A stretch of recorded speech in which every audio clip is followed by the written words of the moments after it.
Hey folks, welcome to episode 15 of Double Feature Horror Show.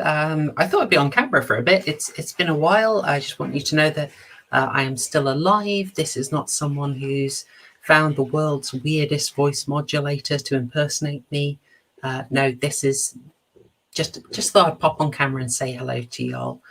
We've got a show that I think is going to be really good tonight. We've got a fun little topic that's a little niche interest, and then we are going into a film that I think is somewhat hard to classify. I have been asked whether it is even a horror or not, but don't worry about details like that. It's a fantastic film. We'll be talking about 1968's Witchfinder General, which I hope you all managed to watch. If you didn't watch, it's quite easy to find online. In fact, you can find a really lovely HD version of it. Very handy, very handy. But before we touch all that, let's start off saying hi to the co-hosts. How are you doing, Haryan? I'm not too bad, thank you.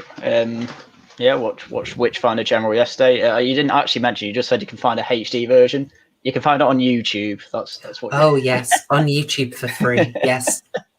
Yeah, that's where I watched it as well. Yeah, entertaining film. Obviously, we'll get into it later. It does quite a few things that, well, it doesn't do what a lot of modern horror does, which I want to praise it for, even though I think it's a limitation of the time. But again, we'll get into it. But apart from that, yeah, pretty good. Thank you.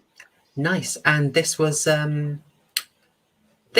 I was really interested in what you specifically would think about it, but we're not going massively into it. I just thought previously, I think the oldest film that I'd got you to watch is Carrie from 1976. I think that's the earliest we've gone.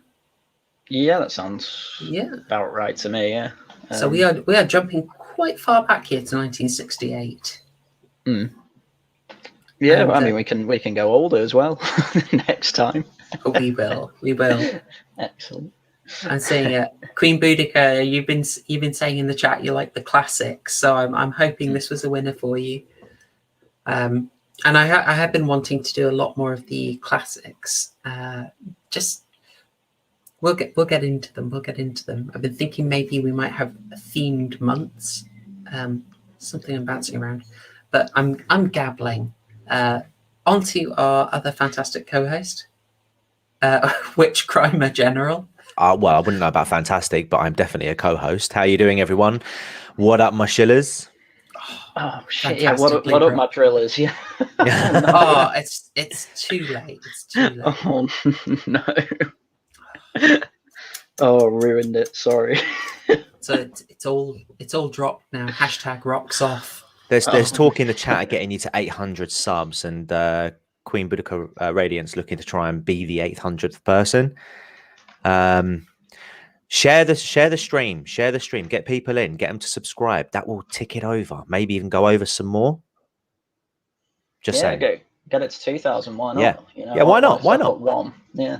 Exactly. I believe 1 million. Yeah. I wouldn't go that far. But no, get them up. Be good. Get monetization in there.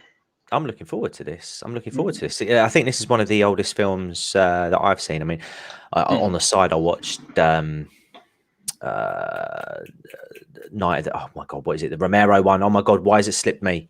Night of the Living Dead. There we go. Folks. Oh, hello. You're here twice. Oh, right.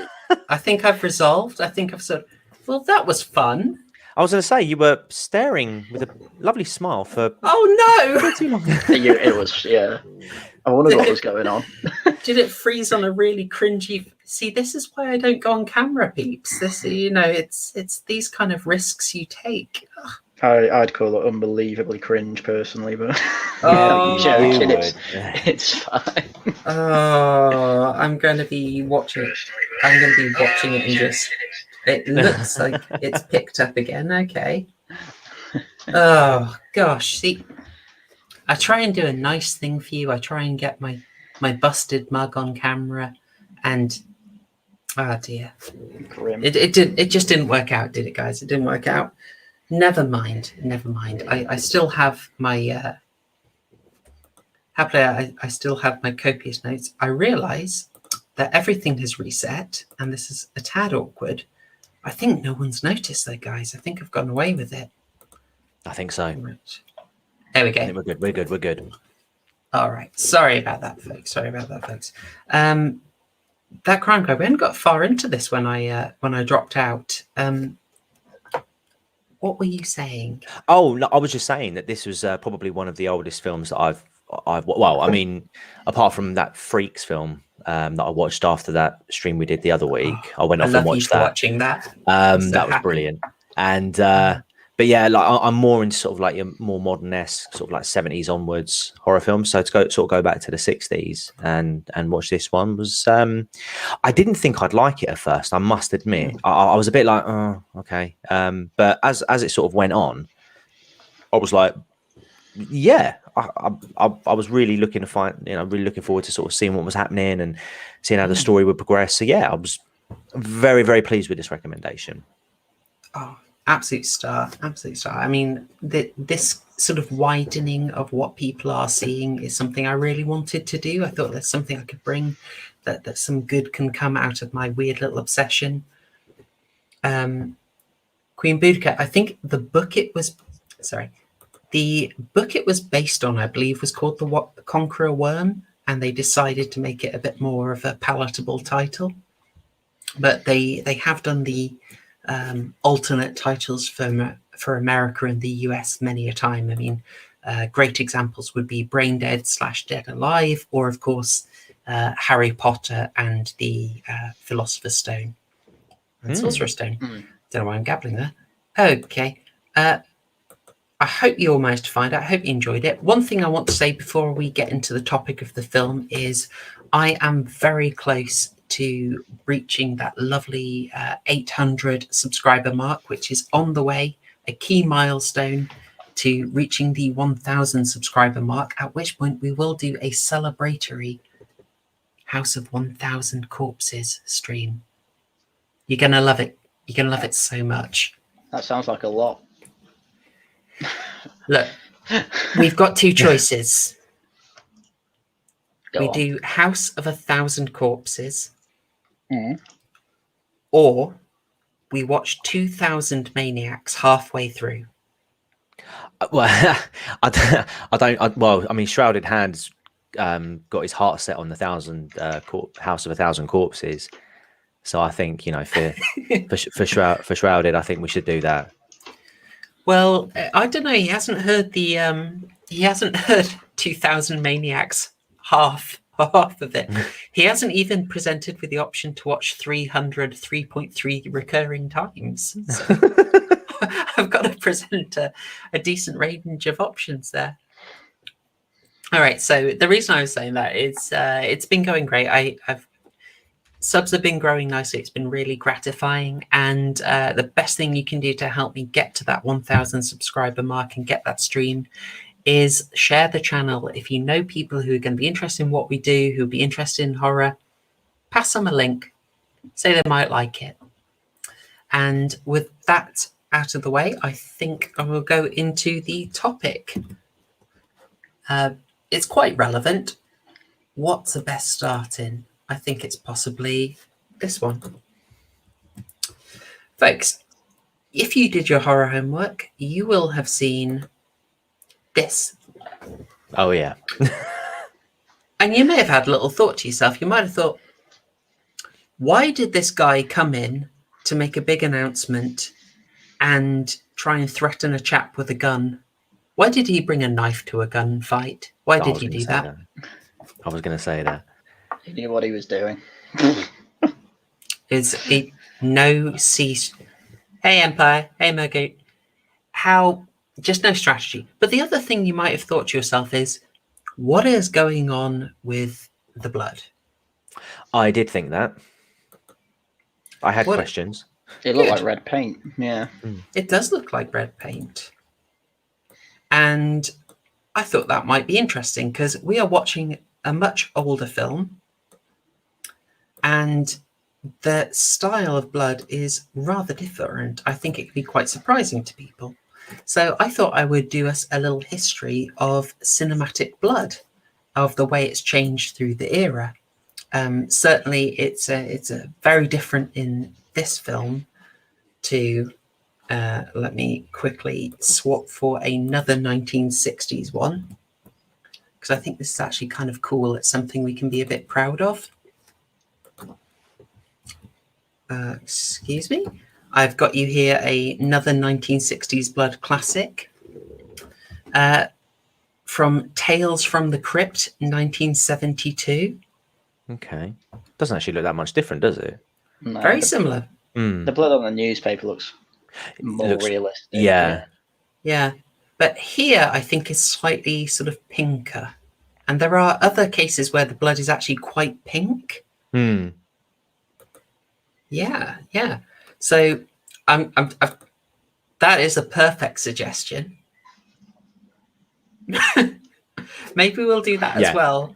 We'll do that. Sorry, I got distracted. Okay. So what I thought, so you might be wondering why it's looking that way. We're jumping ahead a bit. Because I want to take us back to what we had in the black and white era, when we could have blood at all, because of course they couldn't actually show all that much blood, to be honest. So this is Psycho. This is a still from Psycho. I don't think I'm spoiling anything by mentioning a shower scene for Psycho. Absolutely iconic. Absolutely. Now, quick quiz. Do you know what is serving as blood in that scene? Yes. No. It's not corn syrup, is it? It is not corn syrup. I was thinking of Carrie when I... Derp. Swing and a miss. It's okay. It was a good guess. So is this the one? Is it actually green? This one? Oh, it's not. It's not. But I tell you something that was green, and there's something that might be a bit weird. I'll take a little detour on this. Do you know how in kids' cartoons Frankenstein's monster tends to be a very bright green? Yeah, quite a few. Is that familiar with people? Yeah. Yeah. Well, that is a hangover from the 1931 with let me not get it wrong, Boris Karloff as Frankenstein's monster. That's a James Whale that we've recommended and talked about. And in that one, to get him looking the right shade of grey, they used a very bright green face paint on him. Wow. And that's just so that when the film process went through into black and white, thank you, Murga. Good. I'm very glad I didn't get that wrong. There are a lot of Frankensteins, my dude. A lot of Frankenstein's monsters. It gets very confusing. I don't want to mix them up. So yeah, he was bright green in filming so that he could look the right shade of grey when the film stock was produced in black and white. And the film stock has the way it's processed, it really influences what they use for blood. So here in Psycho, that is chocolate sauce. Boom. That is Murgu, yeah. Right. Nice. Wait, did he get it? Yeah, he said chocolate syrup. Yes, nailed it. Good man. And they were quite innovative at the time because from my research, plastic squeezy bottles had just been introduced. This was pretty much just chocolate syrup bought out of the general store and then at key moments liberally splashed. Very interesting. It produces a really good effect. And of course, it's in black and white, so you do not need to worry about it. So it looks absolutely fine. Now, getting back over to the 60s era, I'll close a few so I'm not having too many tabs. We'll just go back to this guy, I think. Okay, sorry, guys. So the 60s era, you're obviously working in colour and you're kind of on a holdover from Technicolor film processing. This is something we can be really proud of. What they're using here is an English invention by an ex-chemist by the name of John Tyndale, who was working in Dorset. And the chap named his special concoction for film Kensington Gore, a pun on a street in London. And of the things in it, there are some sort of luminescent particles, that were able to, that when the film is processed, reflect the light a lot more. And that's why it ends up quite luminescent. So the natural color of it isn't actually what you're seeing on screen there. No, it was darker. Wow. And so I want you to look at that. And, you know, we've got to be proud. This is a British invention. Absolute Good. legend. Old retired chemist in Dorset starts making fake blood for movies. It's massively influential. Oh, come on, man. Where is it? While you're searching for that, can I get party poppers in the chat? Proper Horror Shows hit 800 subscribers. Hooray! Has that happened? Yep. Oh, man, sweet. Where's the... I've lost it, guys. I've lost it. Thing? I'm trying to find the right emoji. Oh, Fireworks will do. All right. Oh, why do they make this so difficult? Oh, darn it, guys. Okay. It's... that's terrible. I'm so sorry. I had the image up and it's gone, and now I'm sad, people. I'm so sad. Wow. You have ruined this stream, and just when you hit 800 subscribers. Unbelievable. You know, I was trying to look all professional. Okay, we can't, you know what? We can't crack open the champagne. But also, thanks to whoever got me there. You're an absolute ledge. Cheers. Hope you're in stream. We can't crack open the champagne, but what about... Oh, I'm screwing this up so much. Go on. All right. Tension. What about bit of that? What? That familiar to everyone? The shinning. The shinning. the kneecapping. Haryan, can I get some mega nerd points for you? Wait, what have I done? Do you know why the Simpsons called their Treehouse of Horror parody the Shinning? No, I thought it was just because they were parodying it. I don't actually know why. Oh, they are. But yeah. They're parodying it because there is a mistake in the copyright on the UK release that calls it the Shinning. Oh, and it's still there on my VHS copy. Brilliant. You come here for the trivia. You definitely don't come here for the technical skills, guys. So what I want you to bear in mind, even though we've had quite a gap between me showing you the images, is that blood there is the same blood that is in Witchfinder General. Oh, that's mad. Right. So what happened is they're still using Kensington gore. Right. But the method, the film stock and the method of processing it changed. Right. So it's the same material, just shot and developed differently, which I think is absolutely mad. You know, isn't that brilliant? It's fascinating, that. Yeah. I'm just wondering why does this one look so much more liquidy than? Yeah, I was to say the other one. It does look a lot watery, doesn't it? Yeah. They do vary it a bit. So I think I'll pop off and then show you is that there are, you know, by the 1980 when The Shining was released, they have got quite a few various concoctions here. We're about to enter the sort of third era of blood effects here, but I'll just show you a thing quickly. This is from Ben Nye Cosmetics. These are all Kensington gore. Right. And they're all variations on the same recipe. So what you hear is a standard stage blood. You've got an aged one. You've got a very viscous one here.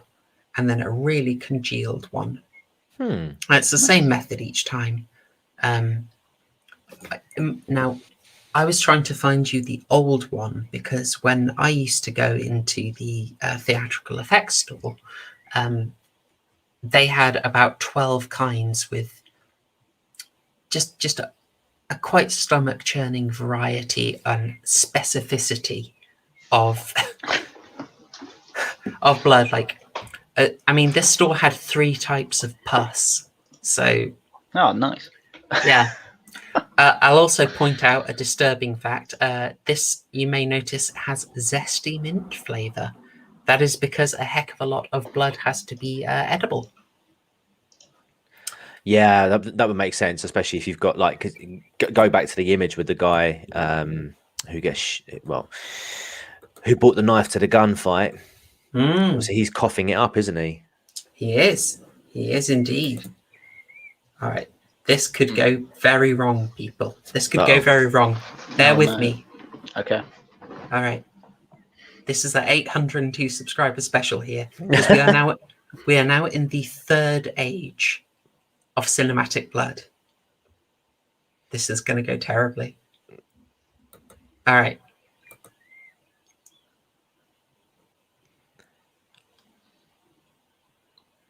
Corn syrup. Same stuff they use for pig's blood in Carrie. We can't hear it if you were trying to No, do I that. don't think we're meant to. And now there's an advert. Oh, blood vessel. That's okay. I dubbed. You dubbed it. Oh, okay. We have to find out how I can share audio. That is indeed the quote from Scream. Corn syrup, same stuff they use for pig's blood and Carrie. Nailed it. I think, we've got to get our Scream referencing classy. Absolutely. All right. Was that actually corn syrup though?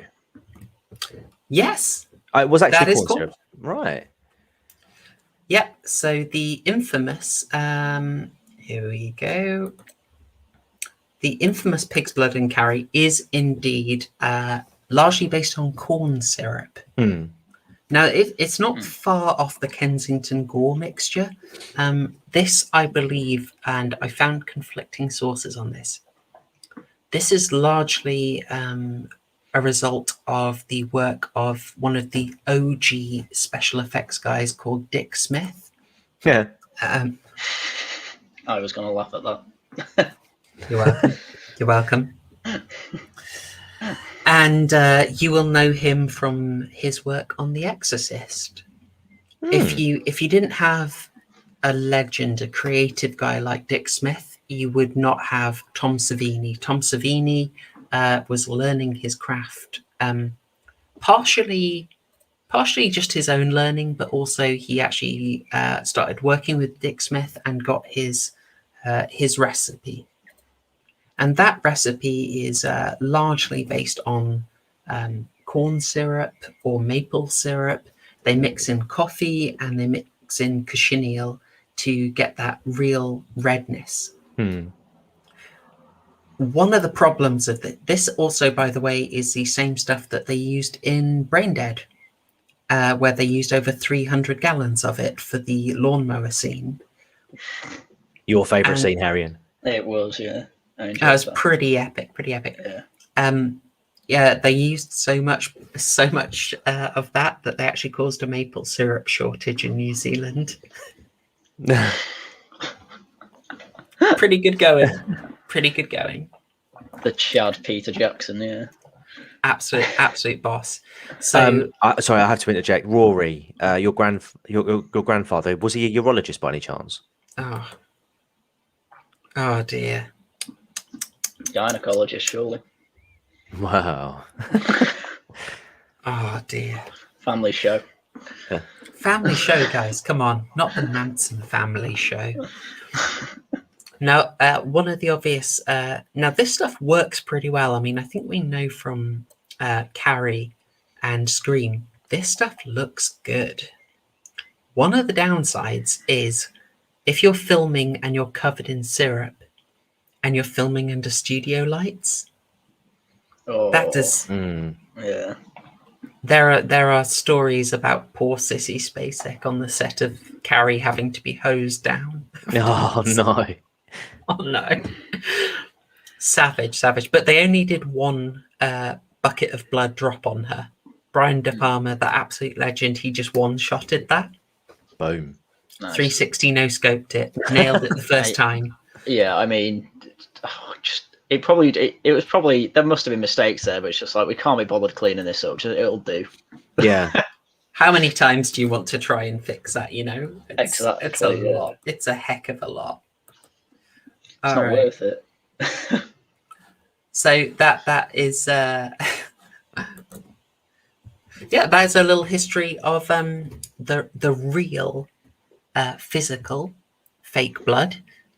We're of course kind of in a new age of digital blood, but I think we'll save that for another time. But I just thought that might be interesting to you, the way it's moved from the kind of flexibility of what you could use in the black and white era all the way through to the actually quite budget-friendly maple syrup coffee and cochineal that is still very widely used.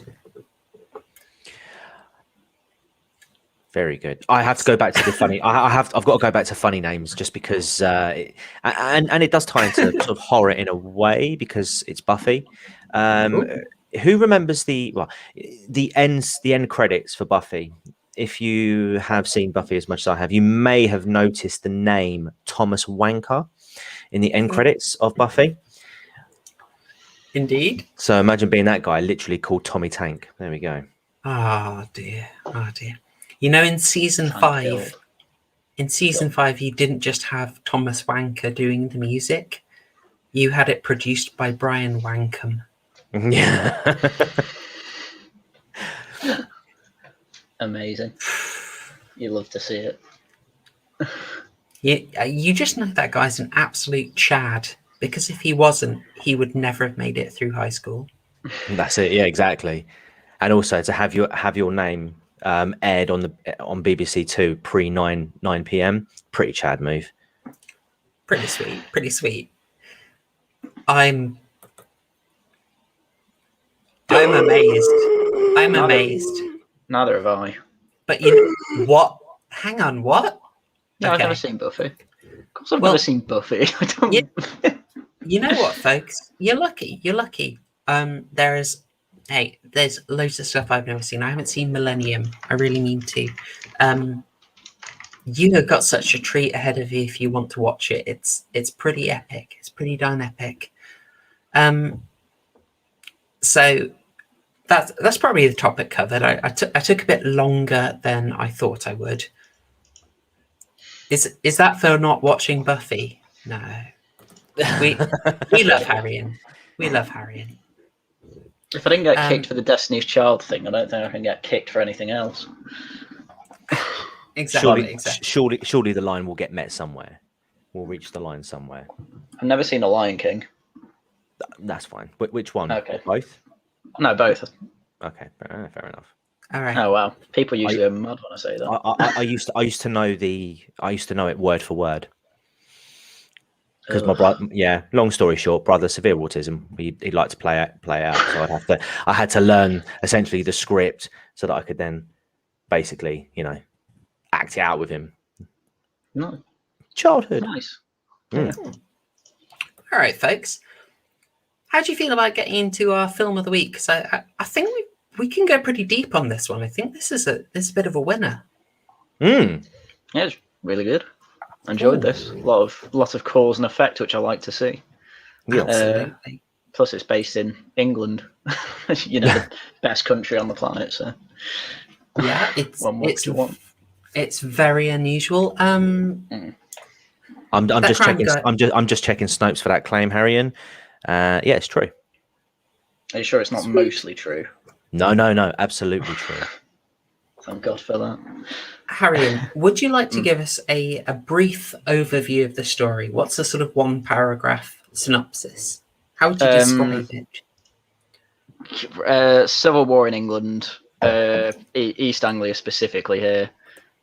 We follow part of the time we follow a Roundhead who's getting married to the niece of a town's priest.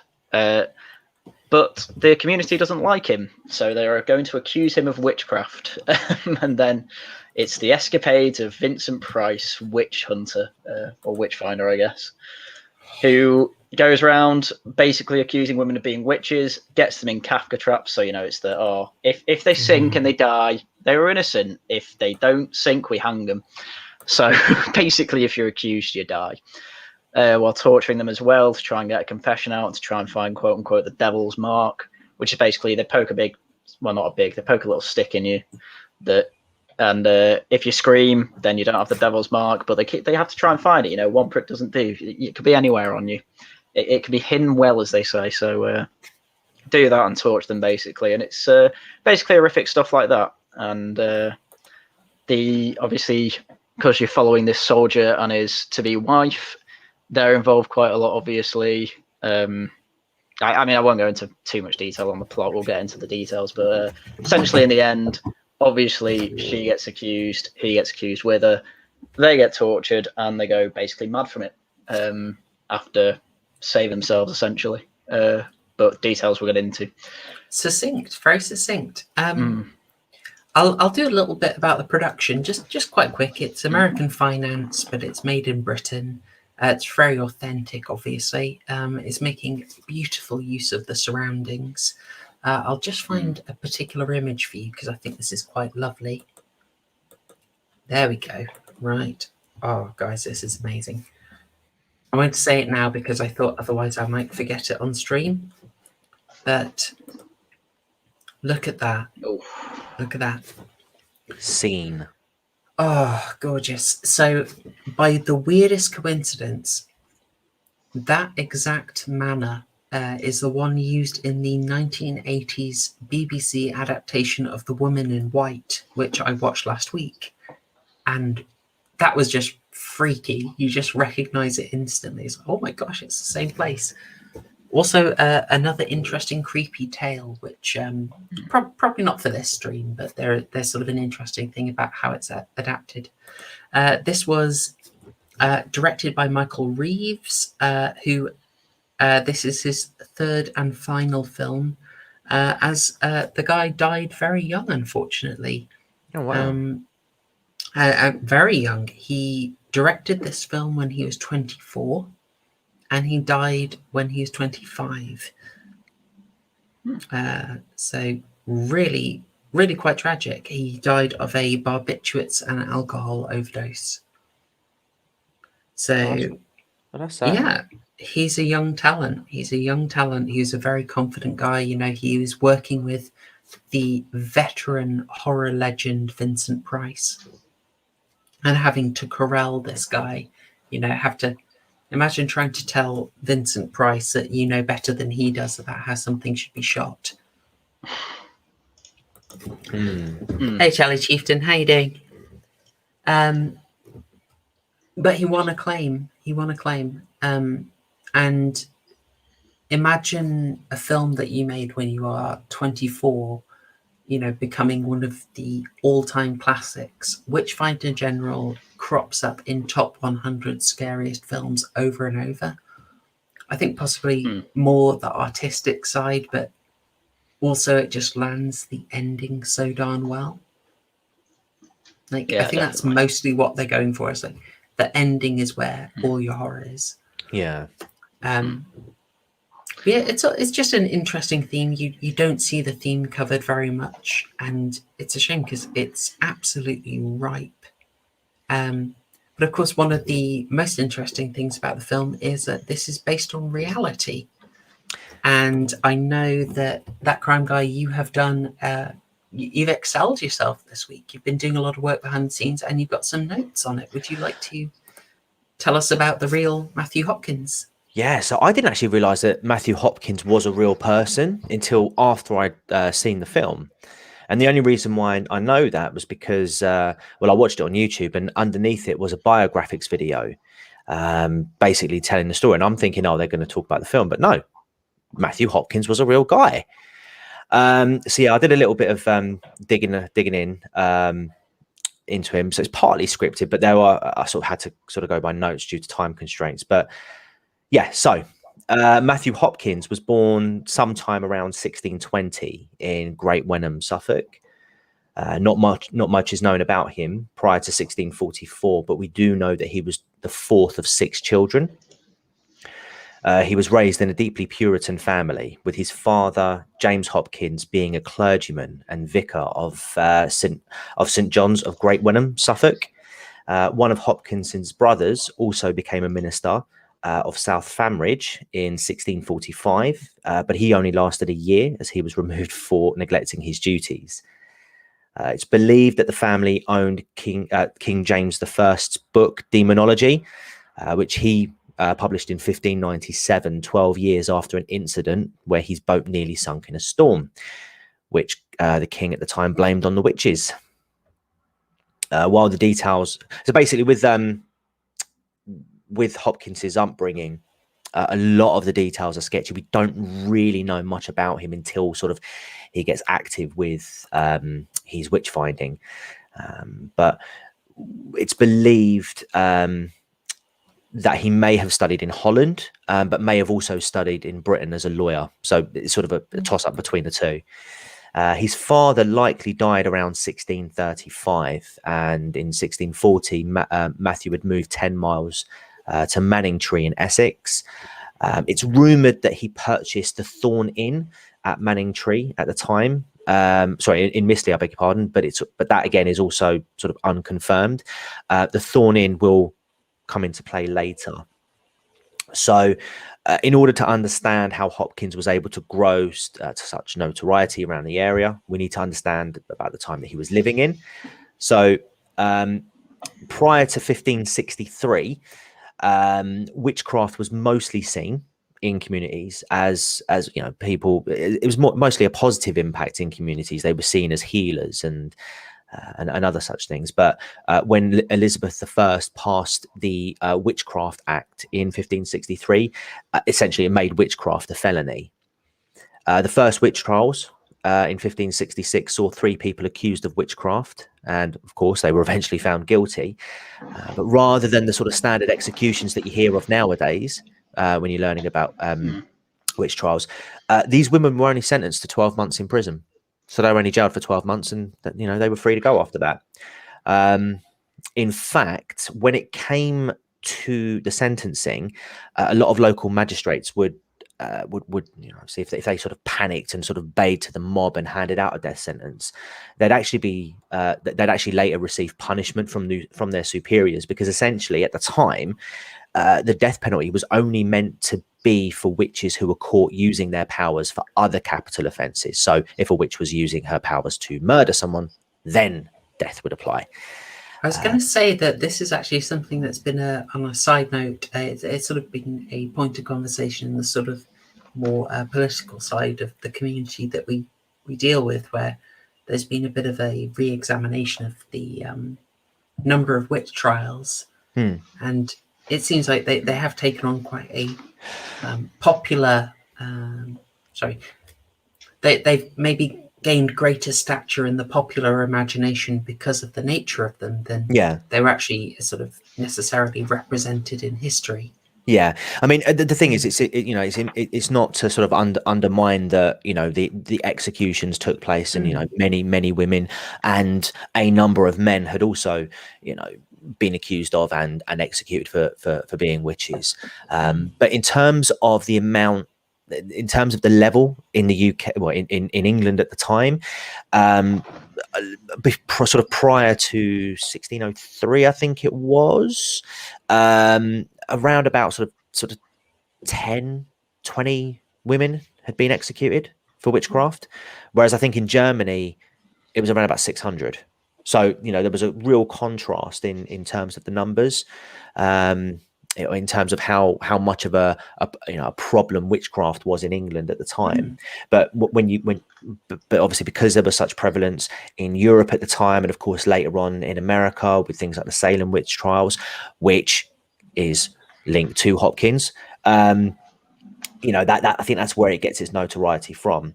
But in terms of the sort of, how Elizabeth legislated witchcraft, that changed when she died in 1603. King James I, who hated witches with a passion, ascended to the throne and basically piled Parliament with a whole bunch of anti-witchcraft legislation. And again, by 1604, Parliament had passed the Witchcraft Statute, which made the very act of witchcraft a capital offence. So that's when it starts to ramp up. Being a witch, doesn't matter if you're using your powers or not, that's it. If you're found to be a witch, you're dead. So I'm going to sort of skip forward a bit again because of time. But in the 1640s, obviously, England was in full-blown civil war. Hopkins. So Hopkins in 1645, he was only 25 years old at the time, and he'd actually met John Stern. So both he and John Stern were real, who were in the film, are real, based on real people. But John Stern was actually around about 10 years older than John Hopkins. Matthew Hopkins, and they both basically shared a passion for, they both had very sort of clear lines as to what good and evil was. And when Matthew Hopkins became aware of a certain witch trial taking place in Essex at the time, Elizabeth Clark, he wanted to get involved. He had no experience or any legal authority, and that's really important. But somehow, him and John Stern were able to gain access to the interrogators, the Witchfinders, and he managed to convince them, the Watchers, I beg your pardon, he managed to convince the Watchers to hand Elizabeth Clark over to them for interrogation, where they took her to the Thorn Inn. So Hopkins alleged while interrogating her that Elizabeth summoned her familiars, imps in an animal form, to the inn, along with a demonic rabbit named Sugar. I shit you not. Oh, as in on the illustration that we've got there is a rabbit with sack and sugar. Yep. So yeah, a rabbit was actually called Sugar. Now, the truth of it is more likely that Hopkins and Stern tortured her until she confessed. Now, the thing is, when it came to determining whether an accused was a witch or not, torture was actually illegal. There was a very sort of stringent process that a watcher had to follow, and essentially you just watched a accused for them to sort of produce a magic, to carry out any sort of magic spells, or to essentially, I think what Simon Whistler on Biographic said, essentially wait for them to fly around on their broomstick and go from there. But we'll get to the torture side of things in a bit. Because Hopkins and Stern were very unorthodox in comparison to what the actual process was supposed to be. If I can stop you there, I noticed in the quite pivotal burning scene in the film, which is quite late into it, the woman burned is called Elizabeth. Do you think that's a direct tribute? I think it might possibly be a nod. Although Elizabeth herself wasn't burned, she was hanged along with five other quote unquote witches. Yes. Oh no, sorry, I beg your pardon. I'll come to that. So Elizabeth Clark. Yeah, I thought she was hung in the film. Is that the first one? No. There's the woman who's burned. Her husband is shouting Elizabeth to her. So now interestingly, at this point of their career, Stern was the one who was actually in charge, with Hopkins playing the role of assistant. But obviously, as we come to know, those roles will soon reverse. Clark, after confessing, gave the names of 5 other women, all of whom were interrogated, and like Clark, they each confessed and gave even more names. So in total, 23 women were jailed, causing the people of Mannington in Essex to go into full witch panic mode. One of those accused was a girl called Rebecca West. Queen, Boudica Radiant, not necessarily true. We will... I'll come to that. But one of the accused, Rebecca West, whose mother was also accused alongside her, she testified that she was forced to have sex with the devil, and that only her mother's death could set her free from Satan's spell. And so at the trial, the jury obliged. They spared Rebecca, but her mother was hanged. The Essex trial saw 18 women in total hanged, and that included Elizabeth Clark, and another 4 women died while in jail. And that at the time was the deadliest witch panic in England, and that was all caused by essentially 2 men, Hopkins and Stern. After that, Matthew Hopkins would self-declare himself to be the Witchfinder General. So it was a title that was never handed to him. In terms of their interrogation methods, it was torture. As we go through the actual film, one thing I will credit the film on in particular is that a lot of the torture methods that they show in the film are accurate to what he used to do. So the pricking that Haryan mentioned as he was giving the synopsis, that was a true thing. They would prick women or suspected witches. And if there was any areas that didn't bleed, that would be a symbol of the mark. He would tie accused. He would get the accused tied up, and he would drop them in water. And again, Kafka trap, like Haryan said. If you're innocent, you sink. If you're guilty, you swim. And he would also practice sleep deprivation as well. So he'd have many. He'd have let's call them victims, because that's what they were. He'd have the victims essentially awake for days on end. He would they deprive them of food, deprive them of water, obviously abuse them, whatnot, until they got their confessions. Nice. Well, interestingly, one of this was a bit later on, but one of Matthew Hopkins' fiercest critics, I think, was a man named John Gall, I believe his name is. Now, he himself was a believer of witches, but he didn't believe in the methods that Hopkins and Stern used. And he released a pamphlet basically slating the hell out of the pair. Hopkins himself would respond by writing to Gall, basically saying, why are you talking about me like that? It would be a shame if I had to come to your area to search for witches. I sort of left it at that. So, throwing shade there. While he was going around towns and villages, he would earn on average £6 to £23, which is almost £6,000 in today's money. It's believed that in total, in terms of the money then, he earned up to £1,000 in 1640s money through his ventures. So he profited hard from this. And just to put in comparison, while he would earn between £6 and £23 for the work that he would do, the average labourer at the time would only earn 6p a day. You get an impression of the film that effectively a lot of the accusations, especially in Lavenden, they are being made by a magistrate there. Sorry, they're being made by someone quite high up. And it's quite a way to get rid of troublesome people. Yeah. So so as I don't know where it's gone. I did write it down. I thought I did. But yeah, so basically after the Essex case, so basically he was essentially given a warrant to go around and carry out the investigations by I want to say the Earl of Hardwicke is springing to mind. But again, watch the biographics video on it in more detail. It gives you much more detail, and it's really, really good. John Lowe, the priest in the film, an actual victim.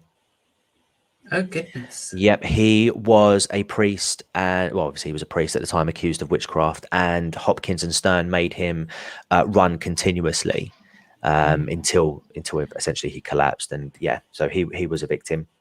On the 27th of August, 1645, at Bury St Edmunds. This was perhaps known as one of the largest mass hangings at the time as well.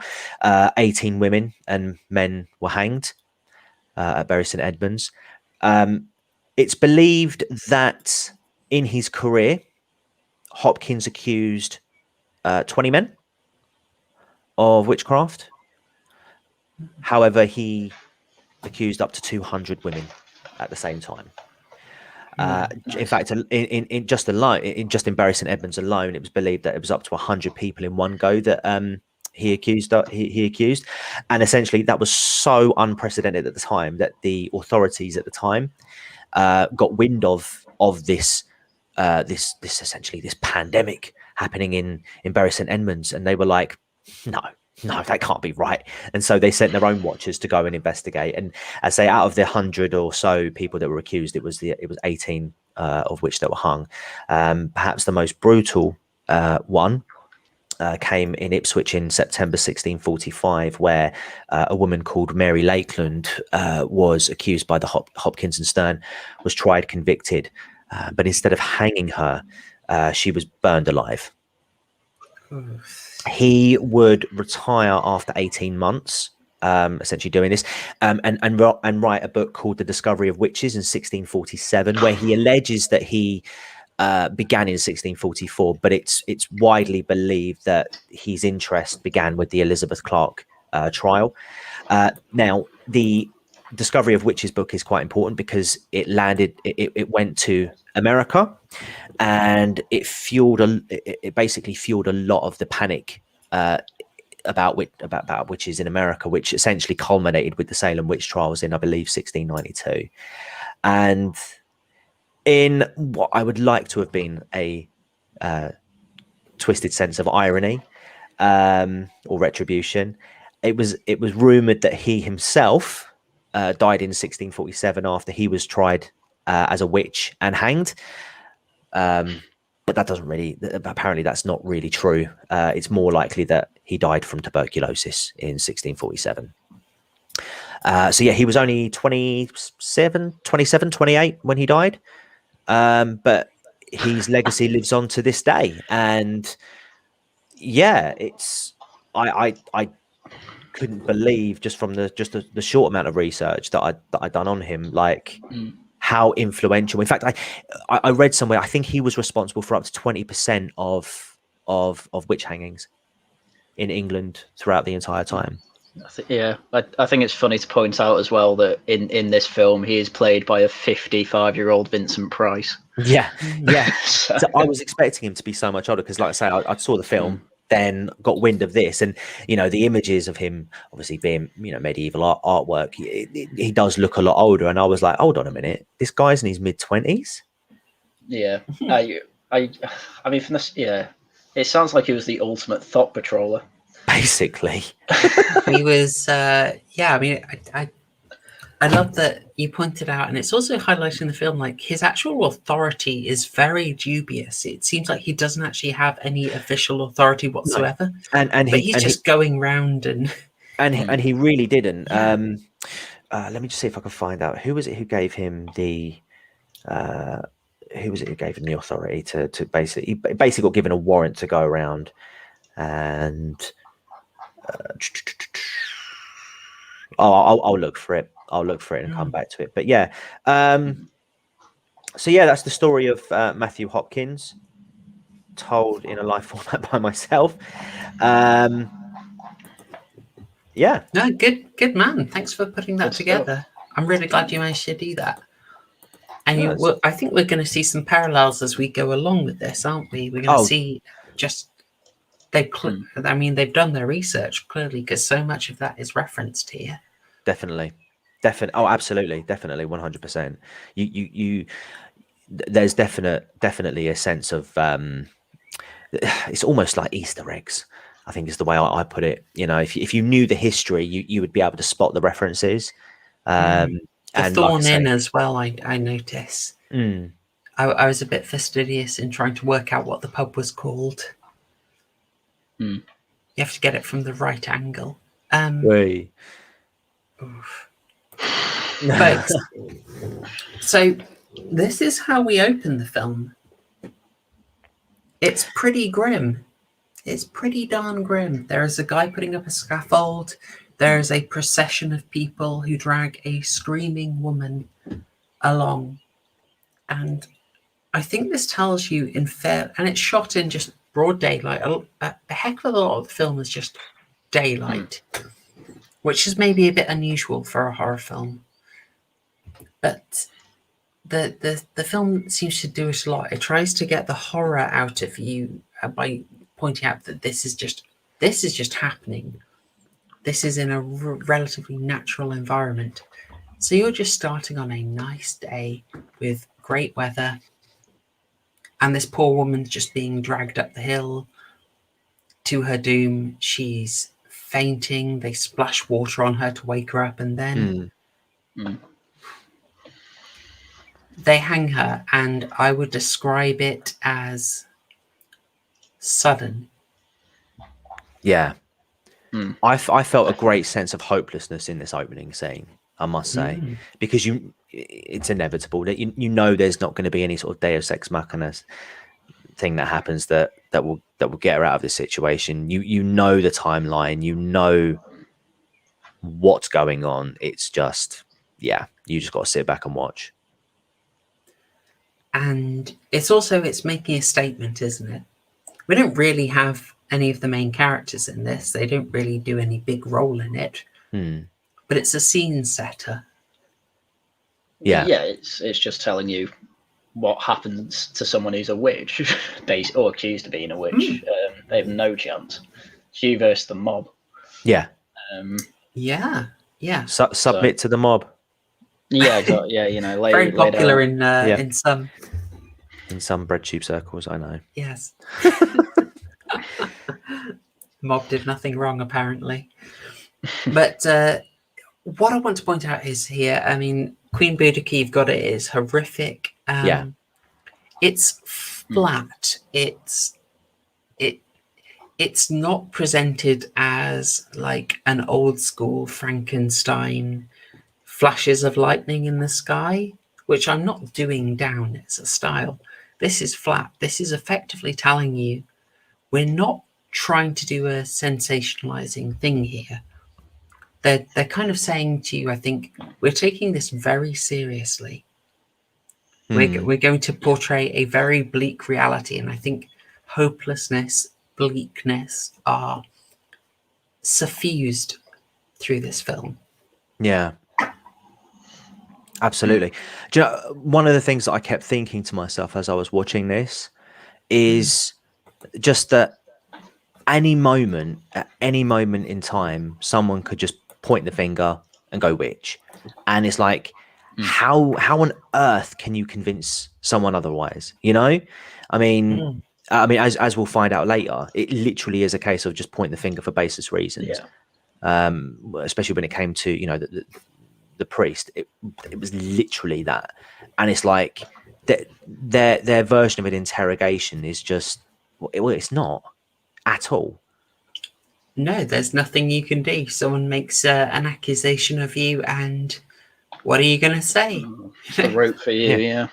There's a bit where the priest is John Lowe is being interrogated, and he starts praying for them in Latin. That's right. And they say he's talking Satan's talk. Yeah. Oh, savage. But we very early on are introduced to a fairly tight cast of characters. There's not many people to follow here. There's this guy.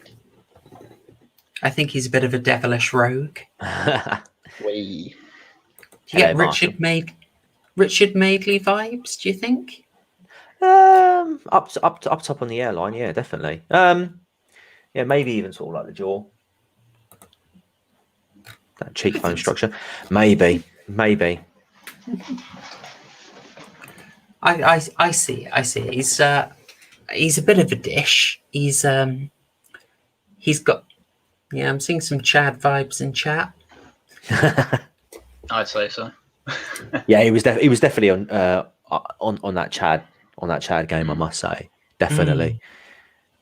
Yeah, and he's establishing his skills quite in the first scene where they beat down some royalists. Ooh. Worst scene. You didn't like it? Talk to us, Haryan.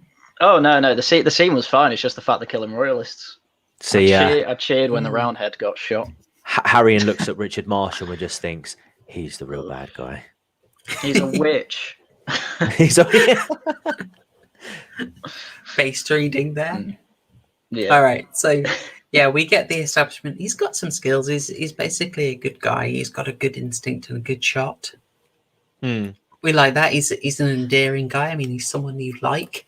We're talking about someone from way back in the 1500s, but he's made quite relatable. You get the they're not talking in a particularly old style here, which also keeps them quite relatable, which is handy. We also very shortly meet these two, who Richard goes to meet.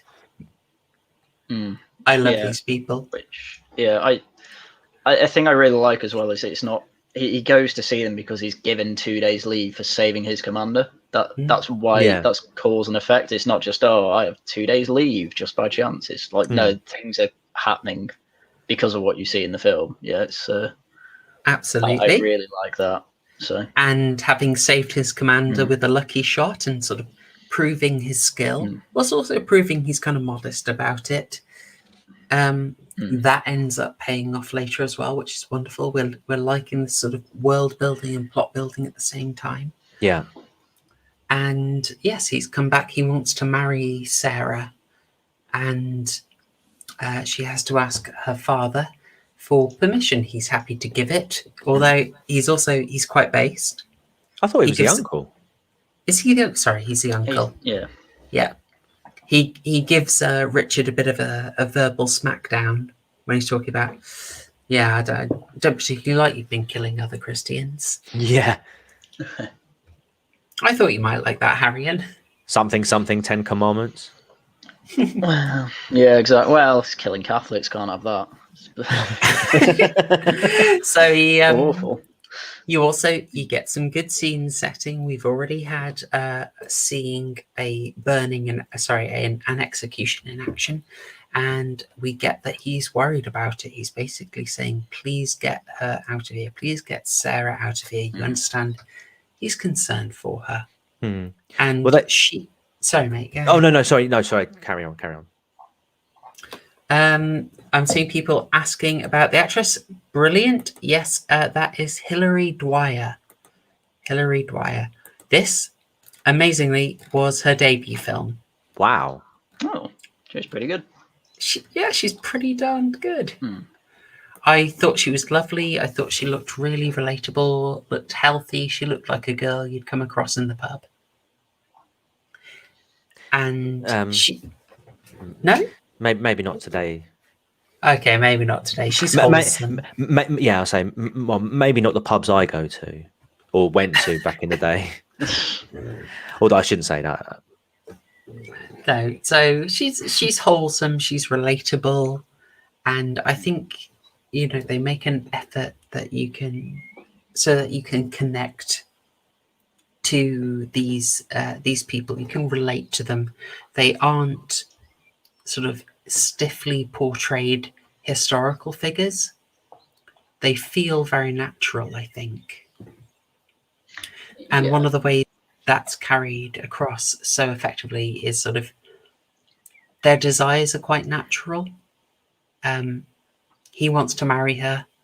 She wants to marry him. The second the uncle's out the room, they are at it. That's accurate for two young people, I think. In any time period. I was going to say that wasn't very premarital, though. I must say. Yeah, it's not very Puritan. It's more.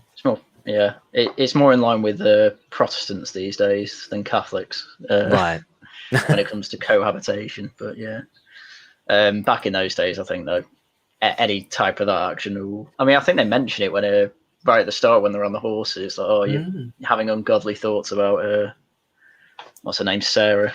So, ungodly depends how you look at it. Yeah, they do. They do it with a bit of a cheeky wink, though, don't they? I think there's a bit of bants there, a bit of bants on horseback. I did spot the bants. It was quite. It felt very natural conversation. Like just a bunch of lads chatting. Yeah, rubbish. Locker room talk. Yeah. It's more of a cavalier attitude, I guess.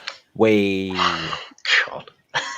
So this is good stuff. You understand what they're after. You understand who they are. You can relate to them.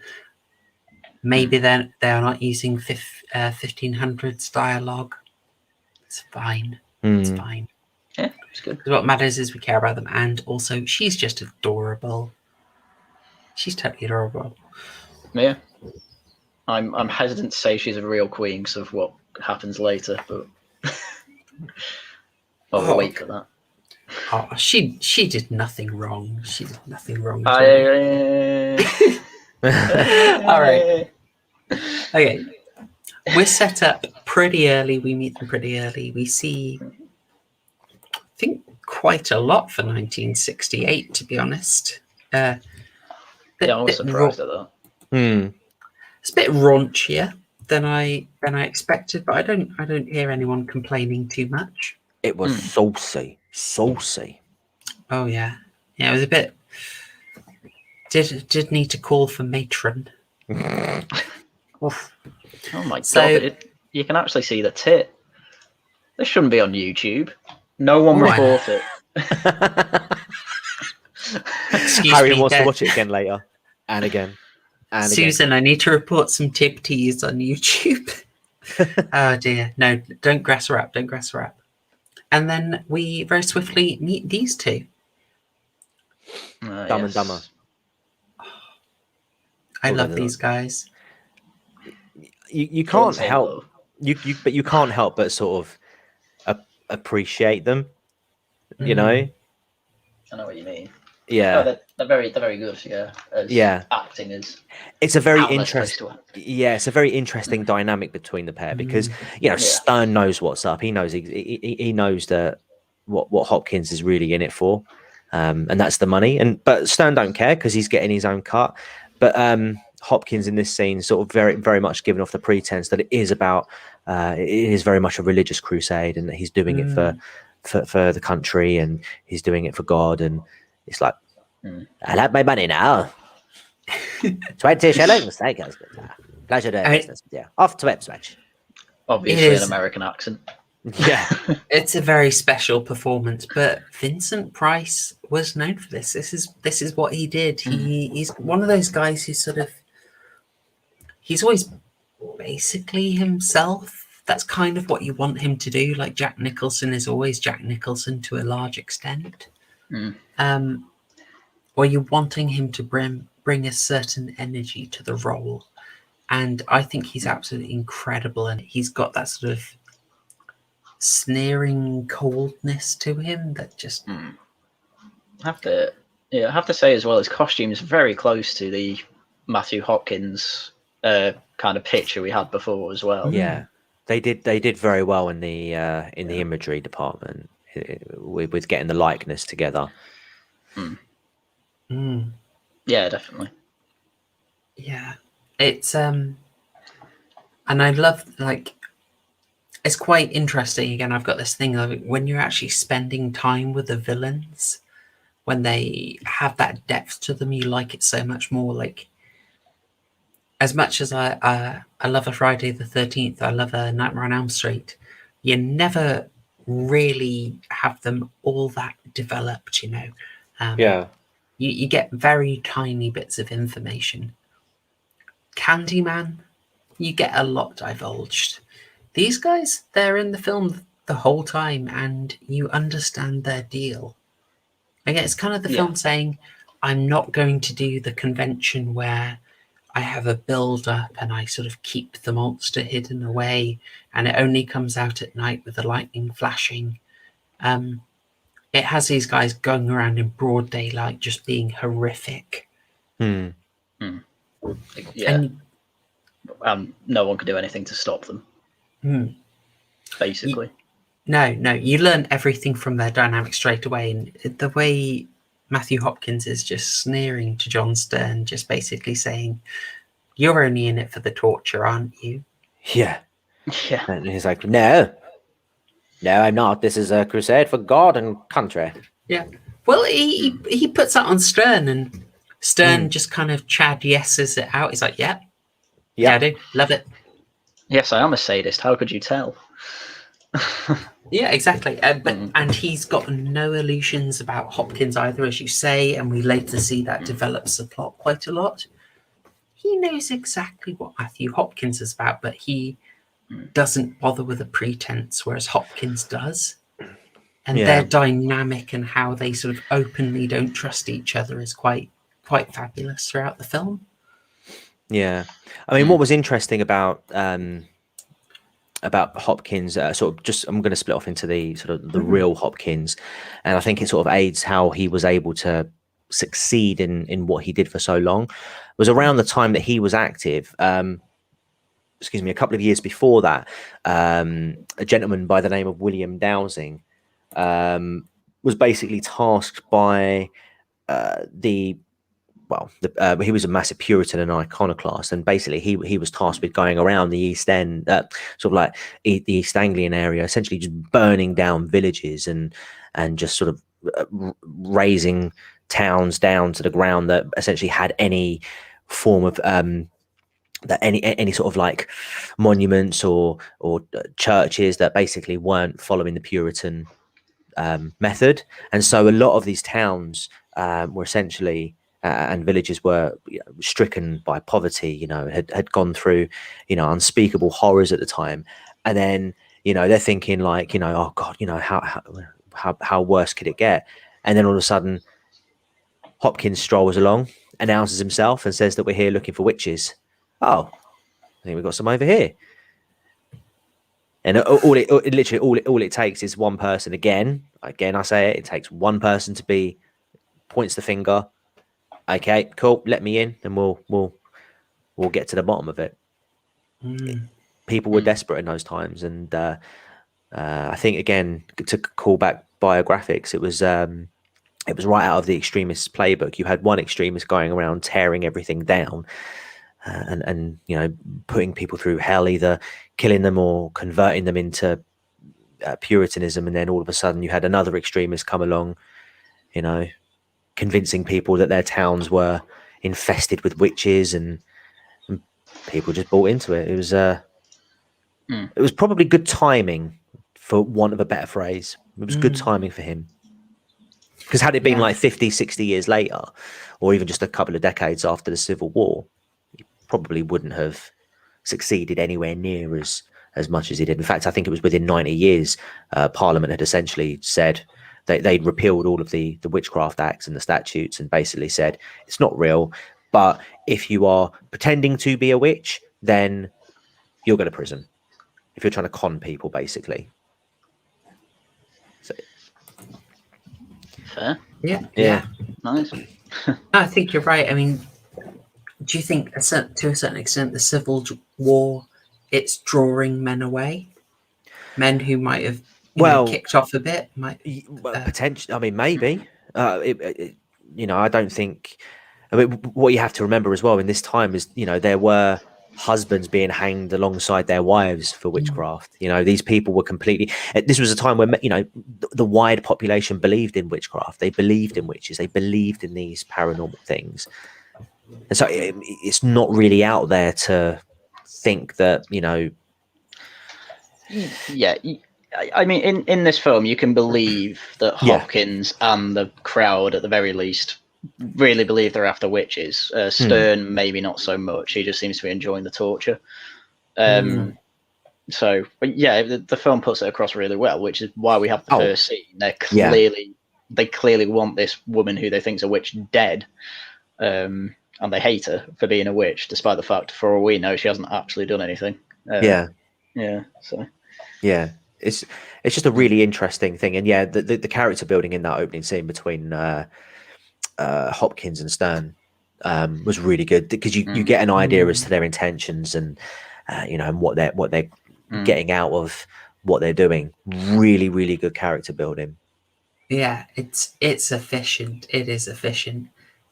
Also, this whole film is efficient. If you cut out the end credits, it's 82 minutes long. Yes. Yeah. Hang on, what was the film we covered last? Captain Supermarket. That's right. We criticise that for being less, for being an 80-odd-minute film, or not necessarily criticise, but it could have maybe had a couple of that was efficient. We said it had a couple of bits. had time. It could have expanded. Yeah. But I don't think you needed to do that with this film. No, not at all. Not at all. It's there's some stuff you could trim. I've got a scene that annoyed me, but we'll get to it. We'll get to it, I'm sure. So as we're saying, it kicks off, and you're not going to be surprised by Richard's love interest Sarah being accused. It's quite obvious it's going to happen, and the film doesn't waste any time. It sets it up and it goes into it quite quickly. Her uncle is accused and accosted, and it's pretty grim. I think it's important just to go back and mention while Richard is in the village with Lo and Sarah, the priest does like mention like, I want you to get her out of here because something bad's Yes. coming. Like he knows that the village is turning against him, and he knows that something bad is going to happen. So obviously Richard in that moment is like, yep, I promise I'll look after your niece. I'll take her out. She'll be safe. And then it's literally the same day that he leaves, because he actually crosses paths with Hopkins and Stern. And it's very creepy. And he comes across the farmers beforehand, and he talks to them, and they obviously, well, I don't know if they know who he is specifically. They might know that they're about to effectively dob his father and uncle-in-law in. I don't know if they knew that or not, but it was pretty grim that he passes on the way, and you just have that. And they also mentioned foreboding. And they also mentioned that they're waiting for a lawyer, and obviously, again, this is a subtle nod to the actual Matthew Hopkins, who may have studied to become a lawyer. Because it's funny, because when he meets them on his way back to meeting up with the other Roundheads, he mentions, like, what does why do you need a lawyer? What does a lawyer need to be in this little village for? And it gives off like the most massive, like, hint in that some men aren't who they seem. And I kind of like, why aren't you turning around based on the conversation you just had with your like, say, uncle-in-law last night? Like, put two and two together, mate. Come on. He just he has to miss the point on that one, I'm afraid. Oh dear. So he goes off, and you do have this, I suppose, that's a good thing to call that you do have this meeting to sort of show that they aren't unknown to each other, so that Richard has a name to refer to. Oof. But then you also have the feeling, oh no, they're on their own and they're helpless. They Hopkins and Stern turn up with a mob, and it's pretty grim. Yeah. Haryan, how do you feel about the interrogation of the priest? Well, they pretty much get straight in. They go pretty much straight from accusing to stabbing. Really, it's not. From what I remember, there's not too much dialogue in between there. He protests, obviously, but it's pretty much straight away, right? Get two out of the mob, hold him down. We're going to strip his back and start poking him. There isn't too much before that. They just barge their way in. He tries to talk his way out of it for a bit, and he tries to bluster for it, and it's just not going to work. It's something that reminded me a lot of the I really like the Ken Follett novels about the cathedrals. And a recurring theme in that is in these books set between sort of 900 AD to 1350 AD.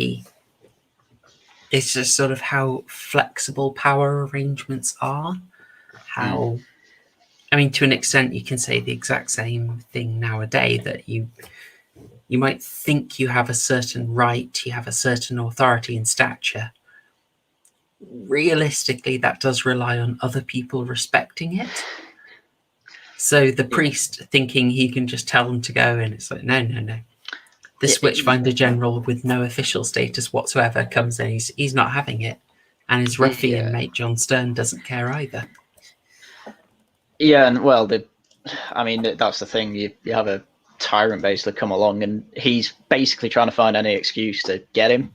But pretty much everyone in the crowd saying, we've heard, they don't even say they directly seen him do witchcraft. They just said, we've heard he does spells. His hearsay stuff. It's really wishy-washy. It's like, yeah, good enough. Start stabbing him. That's how it goes. Like you said, it's a Kafka trap. They say the devil's left his mark, and if we prick you, he won't bleed. I mean, it's quite savage. Like, they turn this old guy around, they rough him up, they tear the back off, and it's like instantly his status is gone. Well, you instantly see, like, he's weak, he's defenseless. And as I said before as well, they directly just say, two of them from the mob, right, come over and help. There's no question about it. They just go straight over and pin him to the wall. Yeah. While he strips his back to stab him. It's it's really good. the social power goes, it's it's really good. It would be directed very differently nowadays. I think they would really slow it down, but it's like those scenes where you're trying to be polite and trying to sort of polite your way out of it. I'm going to Candyman post. Folks, Classic. fans of Candyman, think back to the scene of Helen when she has gone in to the old gents' public toilet to photograph what she was told is the scene of the murder for a victim of Candyman. She goes in, she takes these photos and sees a fairly disgusting scene. She is coming around and a gang of lads comes in. And there's this horrible, tense moment of her, a small woman, a small posh woman, in this grim housing estate, being met by a big bunch of surly lads. And she tries to sort of like polite her way out of it. Like, I can just etiquette and I'll be okay.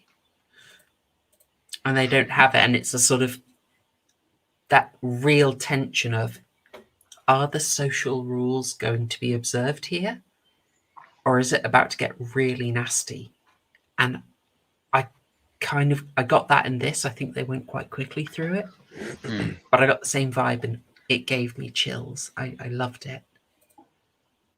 Yeah, it's really good as well. And another thing I really like about the torch scene is that really Hopkins is he's actually disinterested in like the guy being stabbed.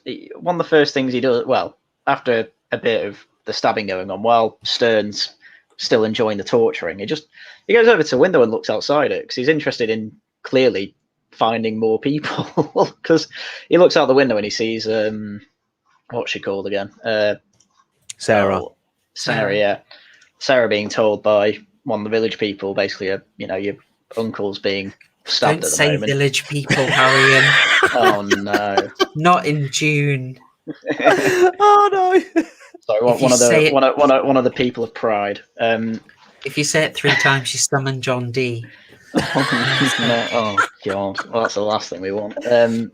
I get to make that joke. It's fine. Yeah, one of the villagers. Then please just drop him a link and just say it a few times. See if it actually happens. That'd be hilarious. Oh, gee, I'm not derailing the stream for that, but back to derailing the stream. Way! God, I am actually gonna leave. So, but yeah, he's more interested in catching more people more than he is in actually the torture of it. That's what I got from that scene. So looks out the window, sees that. You can see him wondering to himself, he's like, clearly she's worried and clearly she's just been told something and she's running this way. She's probably related to this, so I can accuse her by being part of the family. So which is what he does straight away when she gets to the house.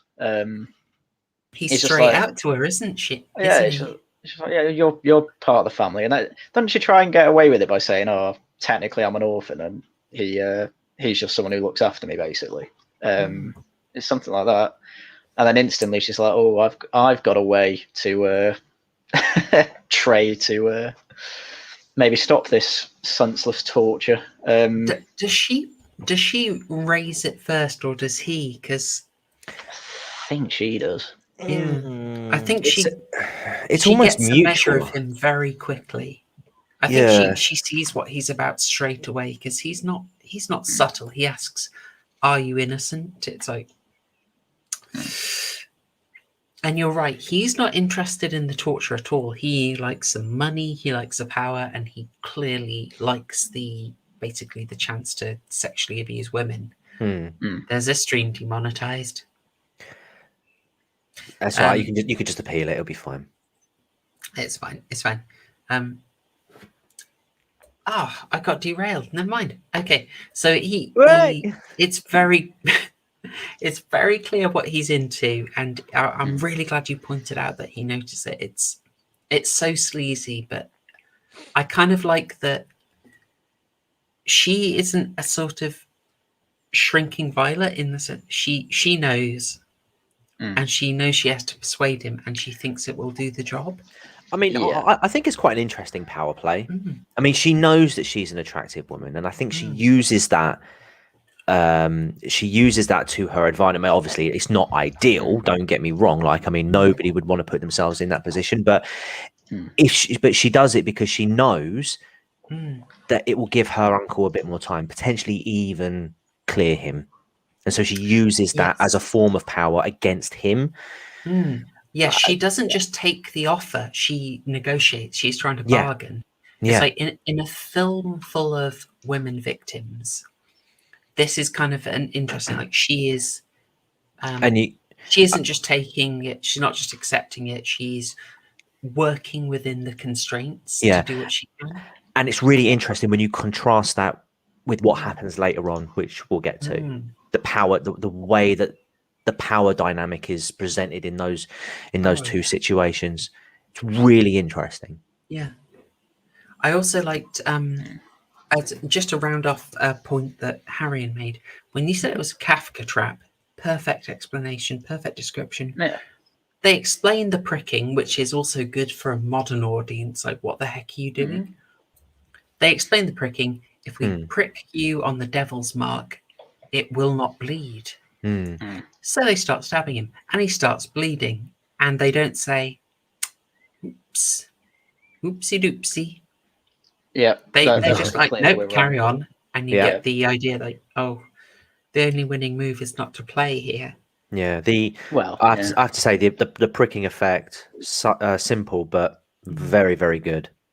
It's visceral, isn't it? Like, you can basically imagine it. You can, and then they do the running of him. They run him round, which I believe you mentioned was something that she did. So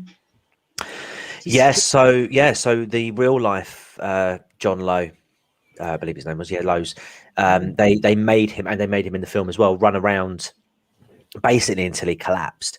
I don't know whether the running, because obviously in the film it's quite a short amount of time before he's like, right, stop. It's never specified, but I imagine it would have been a lot more harsh and a lot longer. But yeah, he literally ran until he collapsed. Yeah. I mean, he doesn't look healthy, and he's just been stabbed in the back. It's exactly reasonable to say that he'd collapse after a few minutes of that. Yeah. And again, that was I think a good way of introducing a sense of realness into the movie, because obviously it's based on real characters, but a lot of it isn't like loose. It isn't like tied into actual fact in terms of the actual characters themselves. There has been some liberties taken, but the way they sort of introduce the realism with the fiction, brilliant. I think it was really interesting. It's a scene that it has a sort of a NARM risk, if you know NARM. It's a TV trope which is referring to a scene where someone was trying to be very serious and a very dramatic moment, but it just ended up weirdly funny. Are you talking about the running around? Yes. Yeah. It has the potential to backfire. I think it worked. I think it worked, but I do see what you're saying. Like, if I could look at that on another day and be like, yeah, you can parody that easily, but yeah, a little bit of video game music and it's not good. bit of Benny Hill, time and a half speed. Yeah, exactly. I only raise that because it's sort of, you run into the issue of a sort of tonal dislocation, where with old films it's a much greater risk with an old film, where if you don't emotionally buy in, it can look a bit silly. Yeah. And this one, I think, with good direction, good performance, it managed to bridge that. Yeah.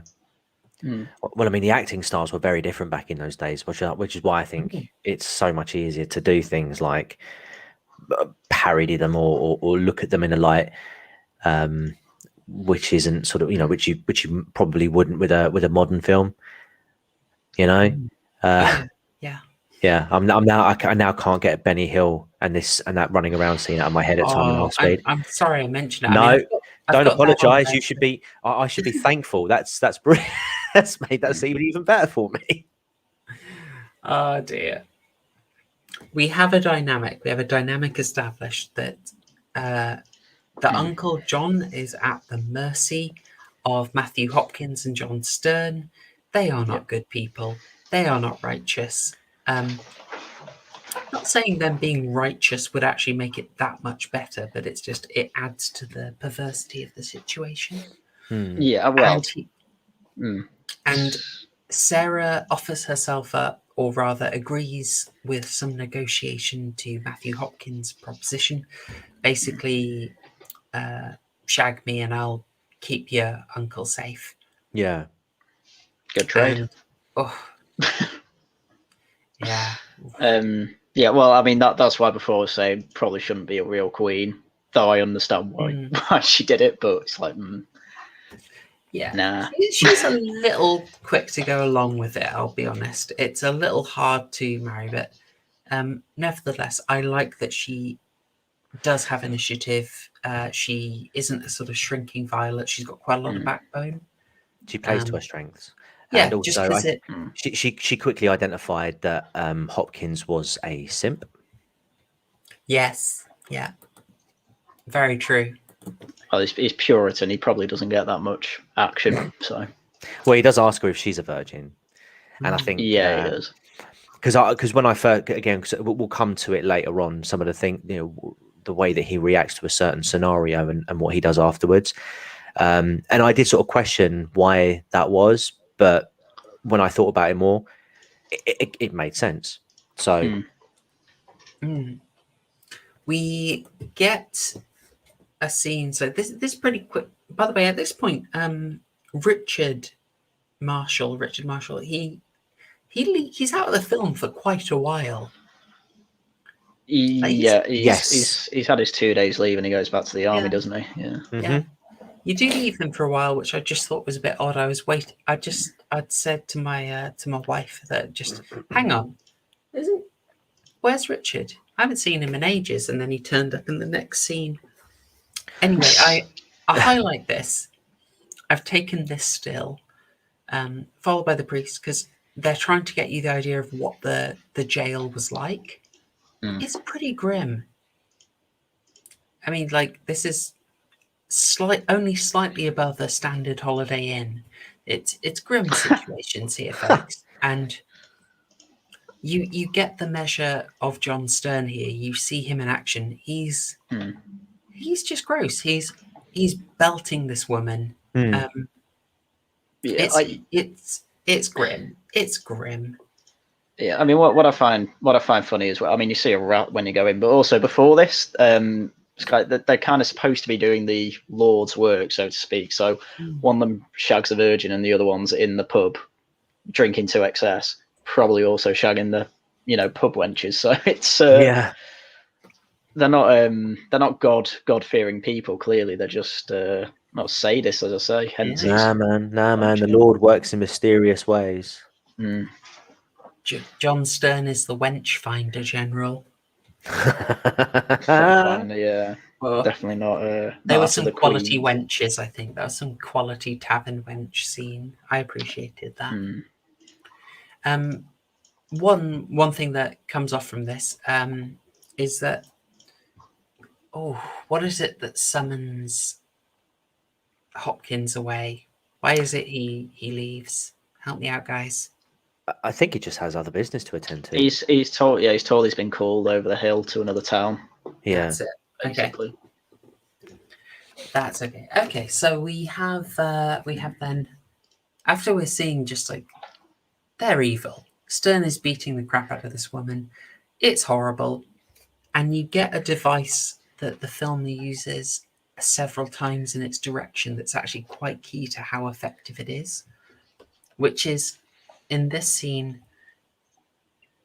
The woman is being beaten, you see what's going on, you hear the screams, but the camera sort of very quickly pans away and you don't stop the sounds. You keep hearing her scream. this is a really good technique, I find. It doesn't let you off the hook. Even though the scene's moved on, you are still hearing her scream. It makes it haunting. It gives it a much more visceral impact, and it's a recurring method in the film. Yeah. And I point this out, as I said in the pre-show chat. It's used to really demonstrate the seriousness of this, because pretty much immediately after this scene, we have John Stern, who's worked out that Hopkins has gone and effectively forced Sarah into sleeping with him, Yeah. and then decides, okay, she's fair game. So finds her in a field, pins her down, violates her. It's horrible. It's the scene where Hopkins says to Stern that he has to go for a couple of days, and so that he says to Stern, "Oh, you're going to take charge," and he says, "So just do what you're doing," and he says, "Yep," and then you just see that grin on his face, like, "Yep, you've just given me license." Let's get back to that, because I noticed that and it made me shudder. Yeah. I'm so glad you picked up on that too. But just say, like, so there's a scene, he finds Sarah, he pins her down in the field, he violates her. It's horrible. And you get the same violence. Then the camera looks away and you just carry on hearing the screaming. Mm-hmm. But that's also accompanied by this villager on horseback watching this and basically laughing. Yeah. And sort of thinking like, oh yeah, there's a bit of sport. And it's really good for maybe not a message that needed to be hammered home in 1968, but still making these horrors sort of on the same level, both horrible, making you associate them with each other in terms of seriousness. I think it makes both of them so effective. I mean, I think it really just sort of showed how much disdain the villagers had for the Lows. You know, like to see something like that happening and just being like, whatever. Shrug it off and laugh about it and just be like just completely be blasé about it. It just shows you how much they really hated it. So you knew it was obviously, I mean, of course, it was nefarious, the accusations in the first place. But yeah, they didn't really care what happened to them as long as they suffered. Yeah. Because wrong think, I suppose. Yeah.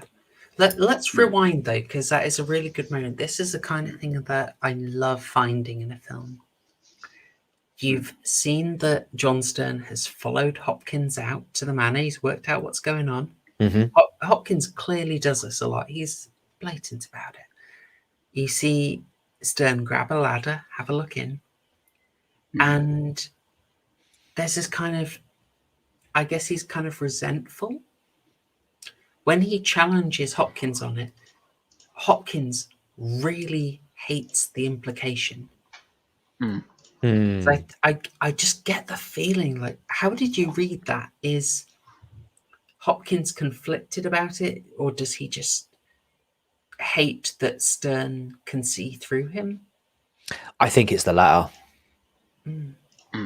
He can see. I mean, you could tell.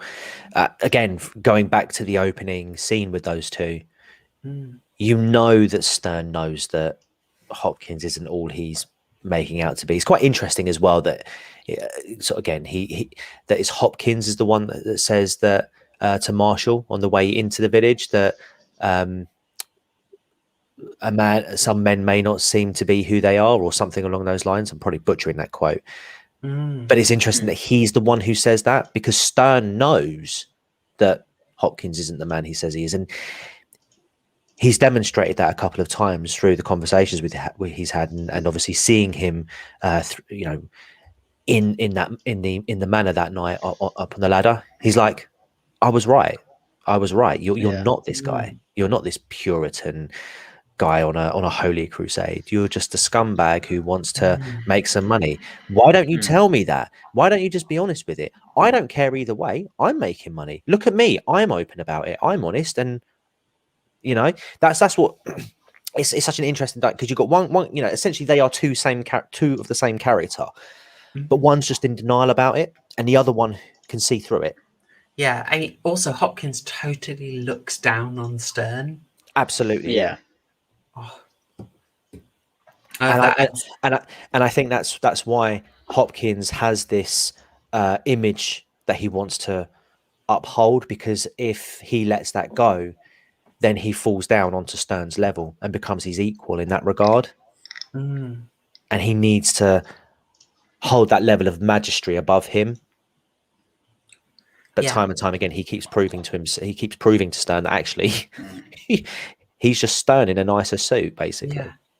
Yeah, and I think that is a really key to understanding what sort of happens next, because you do have this thing of Stern's got a wit about him. You know, they're both, like you say, they're wily characters, and I really liked your phrasing. Hopkins is Stern in a nicer suit.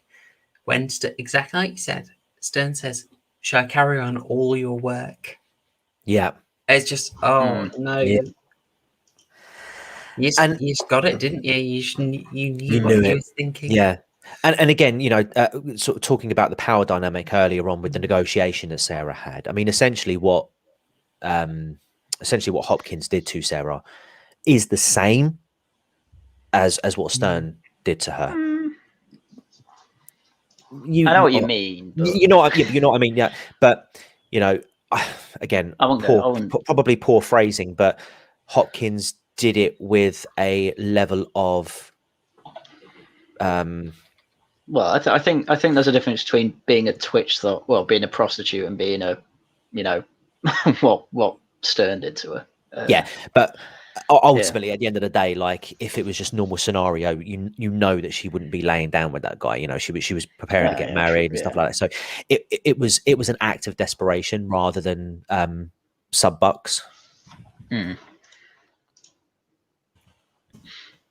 Yeah, there's interesting stuff in the chat about this being able to be remade, and comments that if it was made, you would need Sarah to effectively get a victory. And I was thinking, that is pretty true. I mean, I'll point out in one of the weirder things that happened is not only did I want to get this right, I Spit on Your Grave get remade in the great wave of remakes of classics. It got 2 sequels. For fans of deeper horror, that will probably be quite weird for you. Anyway, so there's all the horror of John then defiling. I should say defiling, having his way with. It's a struggle snuggle. Damn you, Haryan. One more comment on that. This did one of the things I really like that modern horror wouldn't do. If it was modern horror, the whole scene's 2 minutes long and it ends with her just screaming, and the rest of it left to your imagination. Yeah, not a lot would have been left to your imagination if it was a modern film. I think they just want to get every gruesome detail in for some reason. Yeah, that's true. They might have gone for that. Yeah, because she's still like fully dressed after the camera goes off her. Yeah, and it's like she's screaming, "What's he doing?" It can be anything from tearing off her clothes to the actual defiling. But that's the thing. It's all ambiguous. Whereas obviously you'd just be shown as much as they can get away with, basically, and it really annoys me. Yeah, I think. More unseen, the better with horror. Yeah, a good example of what you're describing there is probably, if you guys haven't, maybe check out Straight Heads. It's Danny Dyer, Gillian Anderson. That's a weird combination. Yeah, I know, right? But that's got quite a brutal scene in it. That's too hot for YouTube, and it's quite graphic in its approach. Whereas, obviously, this is more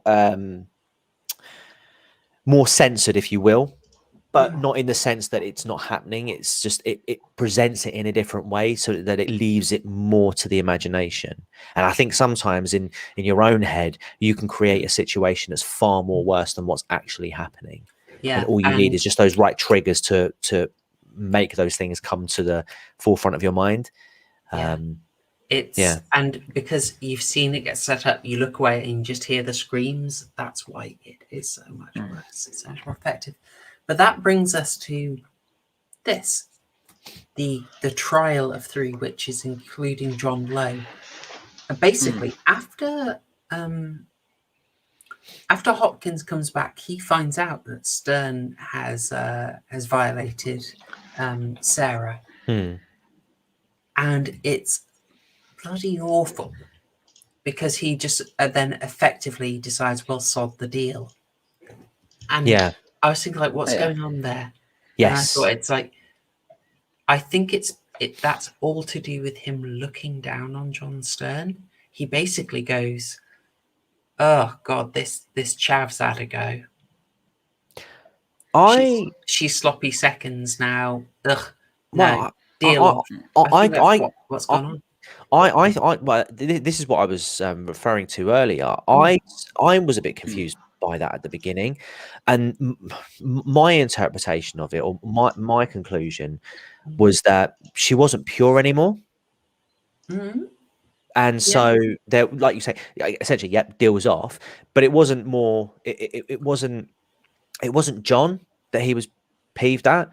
It was Sarah, because she had been defiled, and so she was no longer, she was no longer a clean virgin, if you will.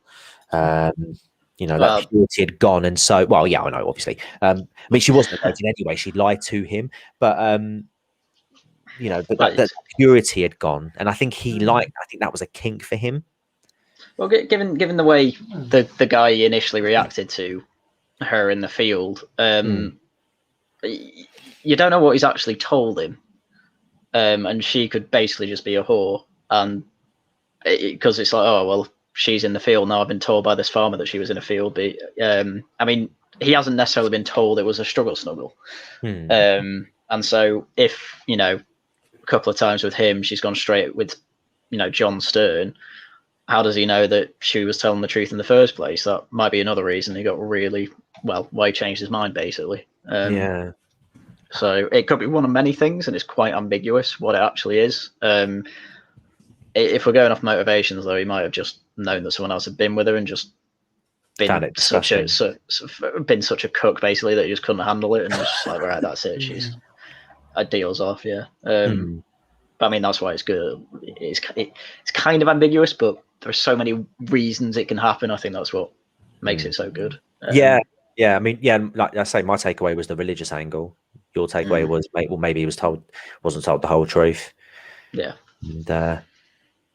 And, for me, the first thing I thought was that sort of, it's evidence to him. It's like he's angry because he's been rumbled by John Stern, and also he thinks John Stern is complete scum, and he's like, ugh, no. I mean, the village person said he had a big smile on his face when he was approaching. So it could also be that he was just lying to him, and that he knew that she was experiencing a struggle snuggle, and he's just like, right, well, now I can definitely get the priest and her maybe as well to be thrown over into the river. So and so we see this with quite a big scene. We're at this manor, which was, as I mentioned, used for the 1980s Woman in White. It's just beautiful. It's just beautiful. An actual mid 16th century as well. That's what it's supposed to look like anyway. It's probably been redone a couple of times, but that is how it looked in the mid 16th century. So looks like there's modern piping there. So wow, along the walls on the left side. Yeah, I see what you mean. All right, yeah.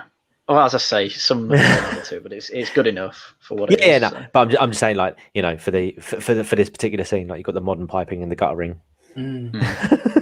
You have this. You once again go through this horrific Kafka trial. And it's the worst one. Yeah, it's horrible, isn't it? It's literally just you die either way. It's just we'll go. Oh, Well, one of them does. I mean, it might be skipping ahead, but one of them does die, and it's just like, oh, she was innocent, and they're like, so what? It's just like, Yeah. Jesus. It's so rough, isn't it? They're just casual, Yeah. like she was innocent. One thing to point out so a slight difference from reality compared to the films is that the real Hopkins and Stern never really stuck around for the executions. After the trials were completed, they were long gone. They were moving on to the next villages. So for them to actually stick around and witness the executions or participate in them didn't really actually happen that often, if ever.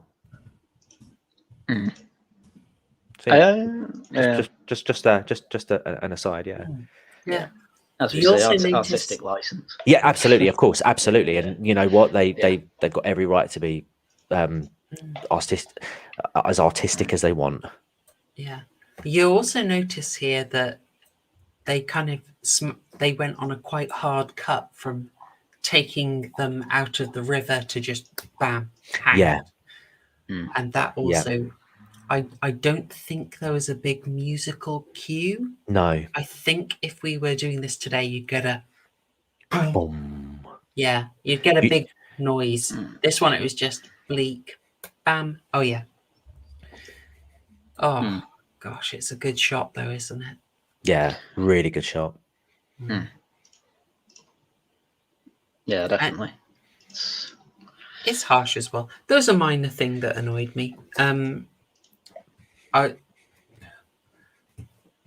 Haryan, are you Bly Manor simping?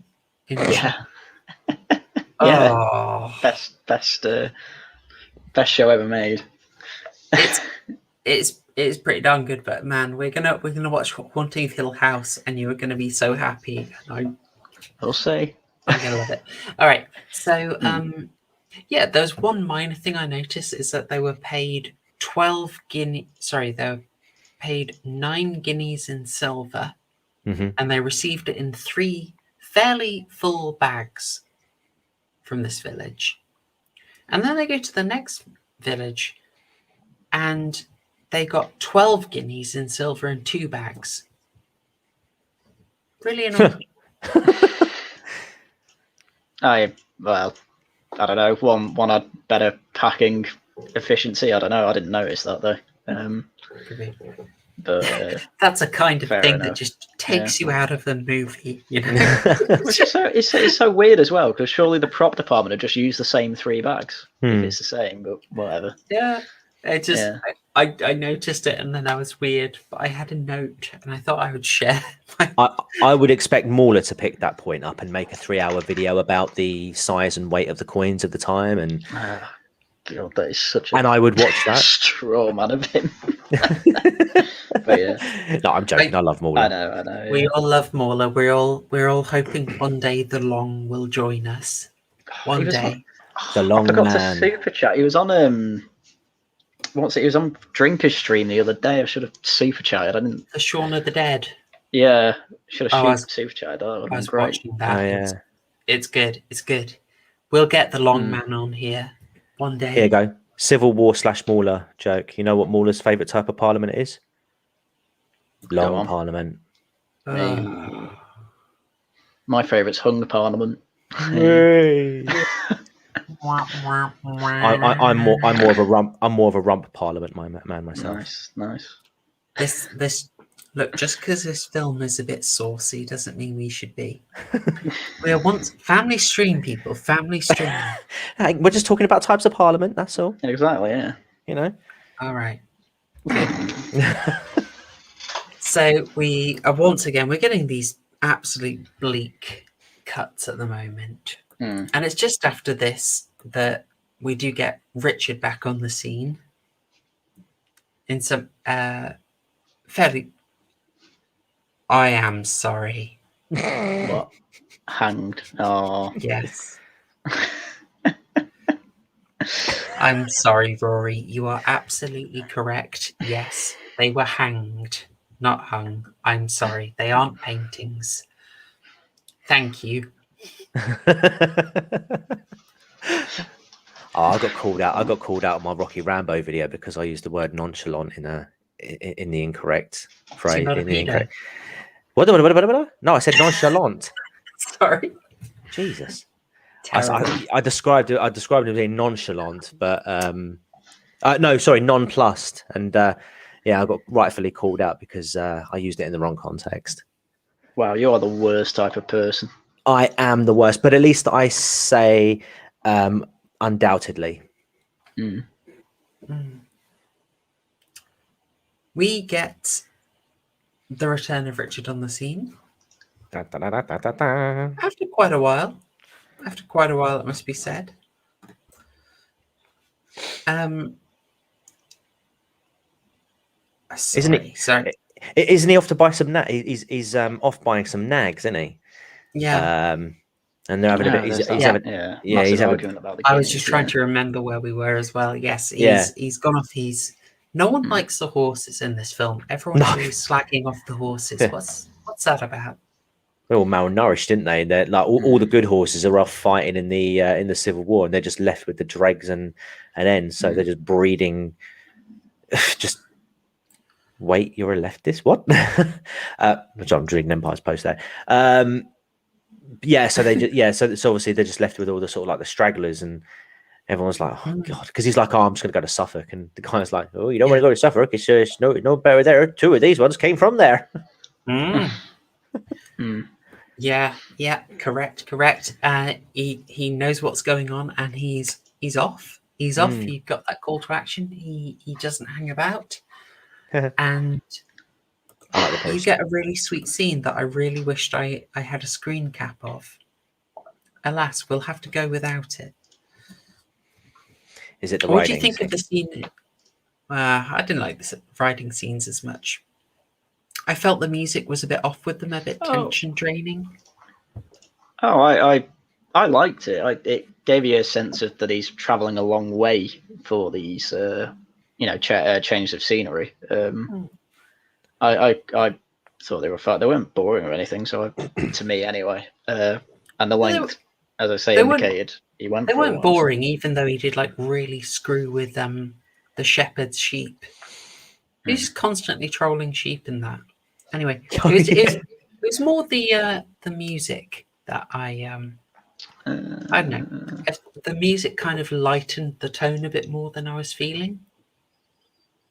I don't know. I just thought it was riding music. I didn't think that deeply into the music of it. Yeah, that is fine. Don't worry about it.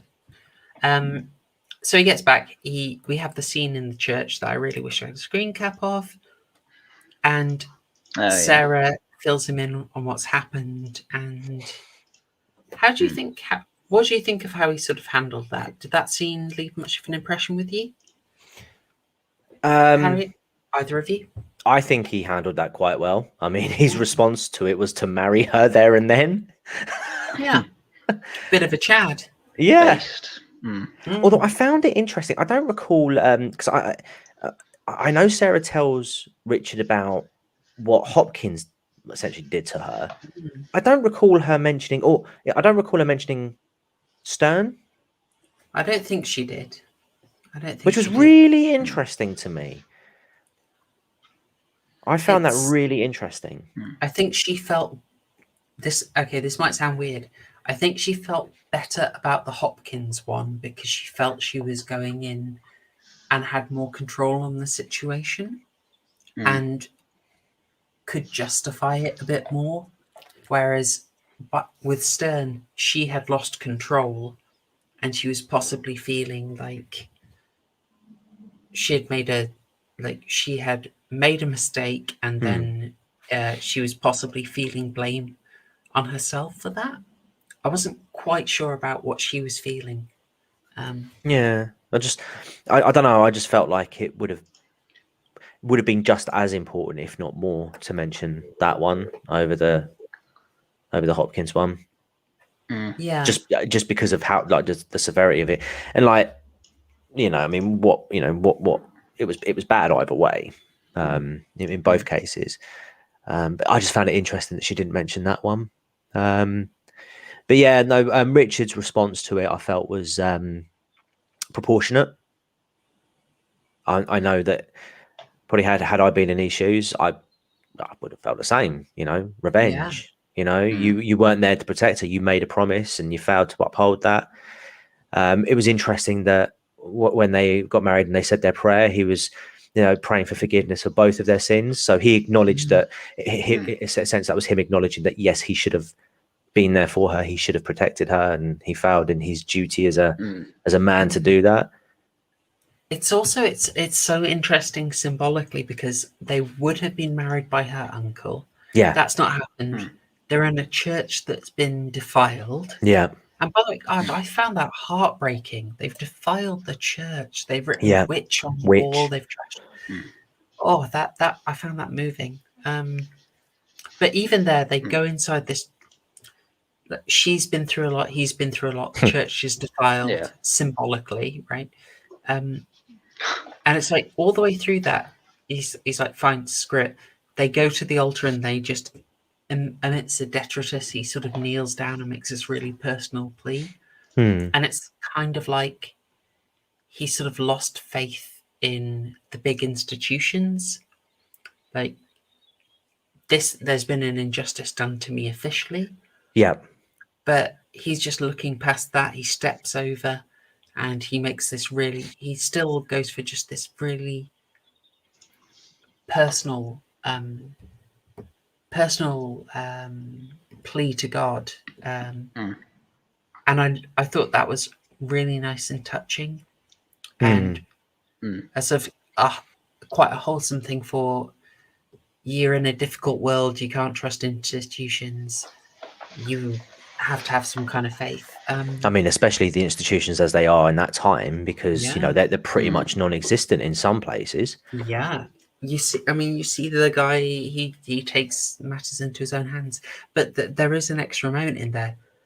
He lays his sword down, and he promises to marry. He asks to marry her and be seen as married to her in the eyes of God.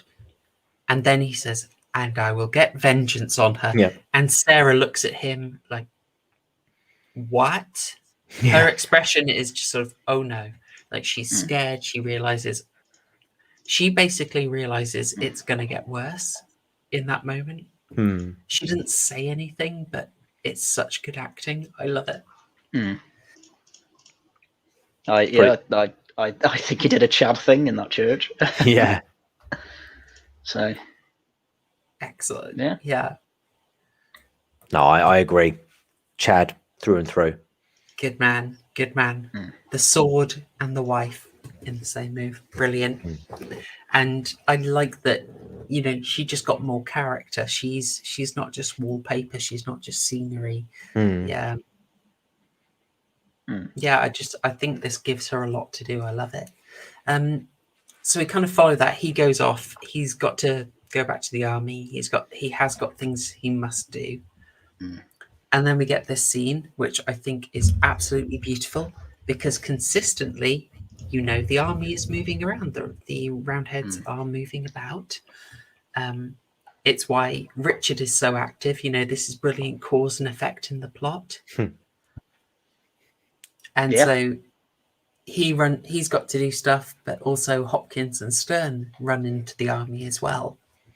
That's right. I love it.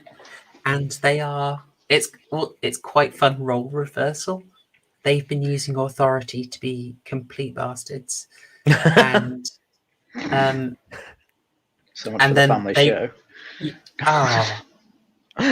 Where is the lie? They have been bastards. Yeah, they have indeed been. That's PG. I can drop a bastard. All right. They've been utter scoundrels. There we go. And then they run into the squad of soldiers, and it's just turned back on them. I quite love that. Yeah, that was quite funny. Mighty fine nags you've got there, old man. I say, we could do with a couple of fine nags like that in our force. Why don't you hand them over? 3 shillings. I should not be handing them over. I've got important business with the Lord. Oh my God, that's a great voice. You're getting good on them. You're getting very good. Queen Boudica. I haven't seen the US version. I don't think I have. I think I just saw the British edit of it without the Poe narration. So interesting. Yeah, I liked this. It's obviously it's kind of a good character moment because you see John Stern has no respect for anyone. He will not submit. Of course he doesn't respect anyone. Why would he? Yeah. He's an absolute rogue. He does his own thing. He doesn't care. So Again, he gets roughed up, and Hopkins immediately abandons him. yes. Just shafts him straight away. I'm off. I'll see you in the next town if you make it. Goodbye, old Hold your chum. savings. Yes. Oh, it was brilliant. Yeah, and he's like left to defend himself against like three soldiers there. Yeah. I will point out on this, on the way they are talking about we need to go to Lavenham. We have to go to Lavenham. Okay.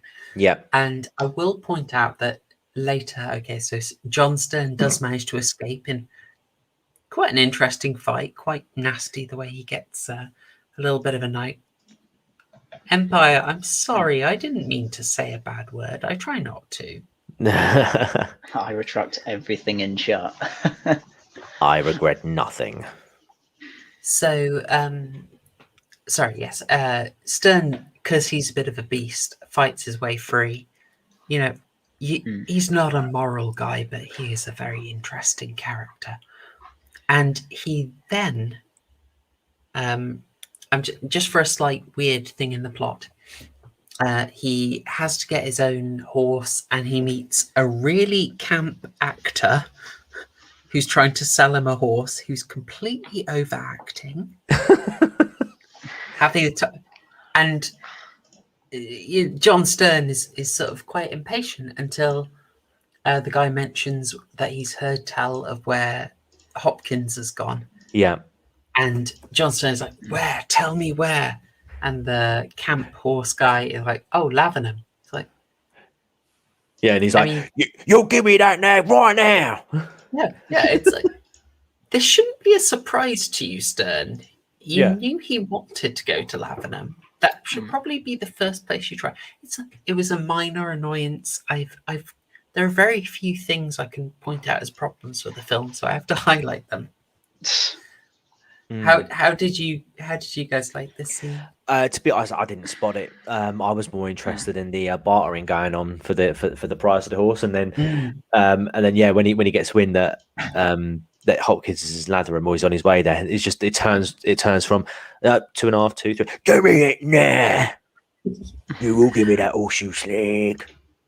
It's a great scene, even if the other guy, the guy selling the horse, really is just camping it up to quite a phenomenal degree.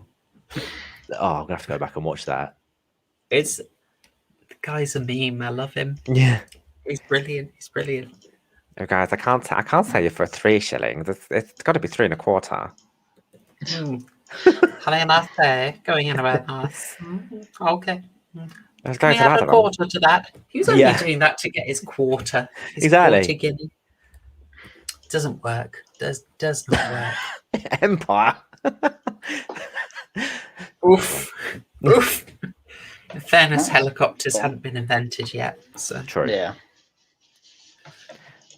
Were catapults, trebuchets, were they invented? They were. Yeah. They've been about since the 15th century, so there you go. I think. I don't think they were used in Britain too much, though. No.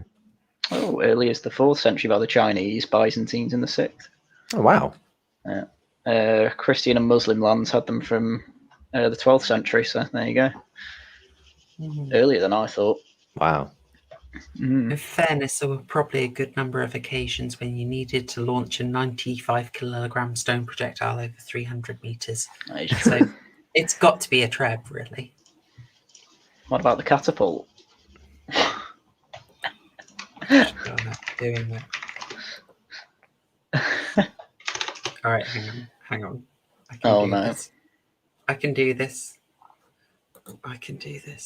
It's fine. I'm dragging it out so much. It's gonna work. Okay. Come over. I can't. I'm 90 kilograms and 300 miles away. 300 meters away. My parents are home. Yeah. You love to see it.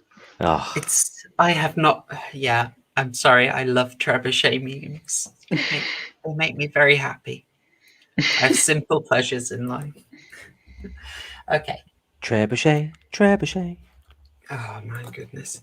All right. So we have a bit of dealings with Richard, who, you know, it's almost an annoyance to the plot, but he does have to deal with the military side of things, and it's in fairness, it's good they did it. Yeah. It's that eye to consistency, to cause and effect.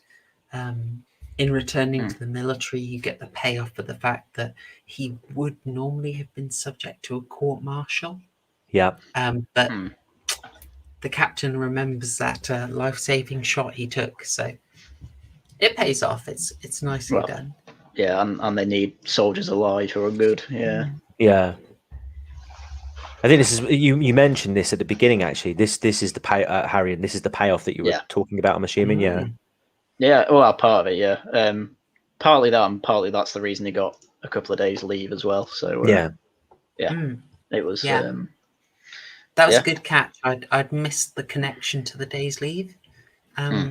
We then get a surprise appearance by Cromwell. Harry, like a bit of Cromwell? No, he should have died a lot earlier. I'm glad they made him look really ugly. They really did. Yeah. Quite memorable.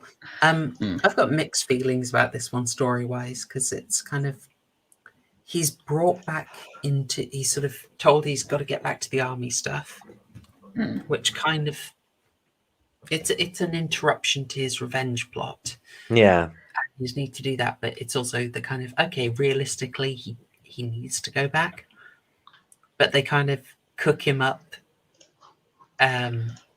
Yeah, I don't know what you guys will think about it. He gets a special mission to take a few men and go off anyway, which basically allows him to get straight back to the revenging. So I don't know what you thought about that. Was that convoluted? Was that a cheat? How did you feel? I mean, I can't remember why he went there. Why he went to see Cromwell. Trying to watch the scene now. He was summoned. He was effectively told, "You've got to come with us, and we're preparing for a big thing." He gets to Cromwell. Cromwell says, "Oh, I hear good things about you. I'd like to make you a captain and give you a special mission," which was to try and find the fleeing king. That's right. Yeah. Yeah.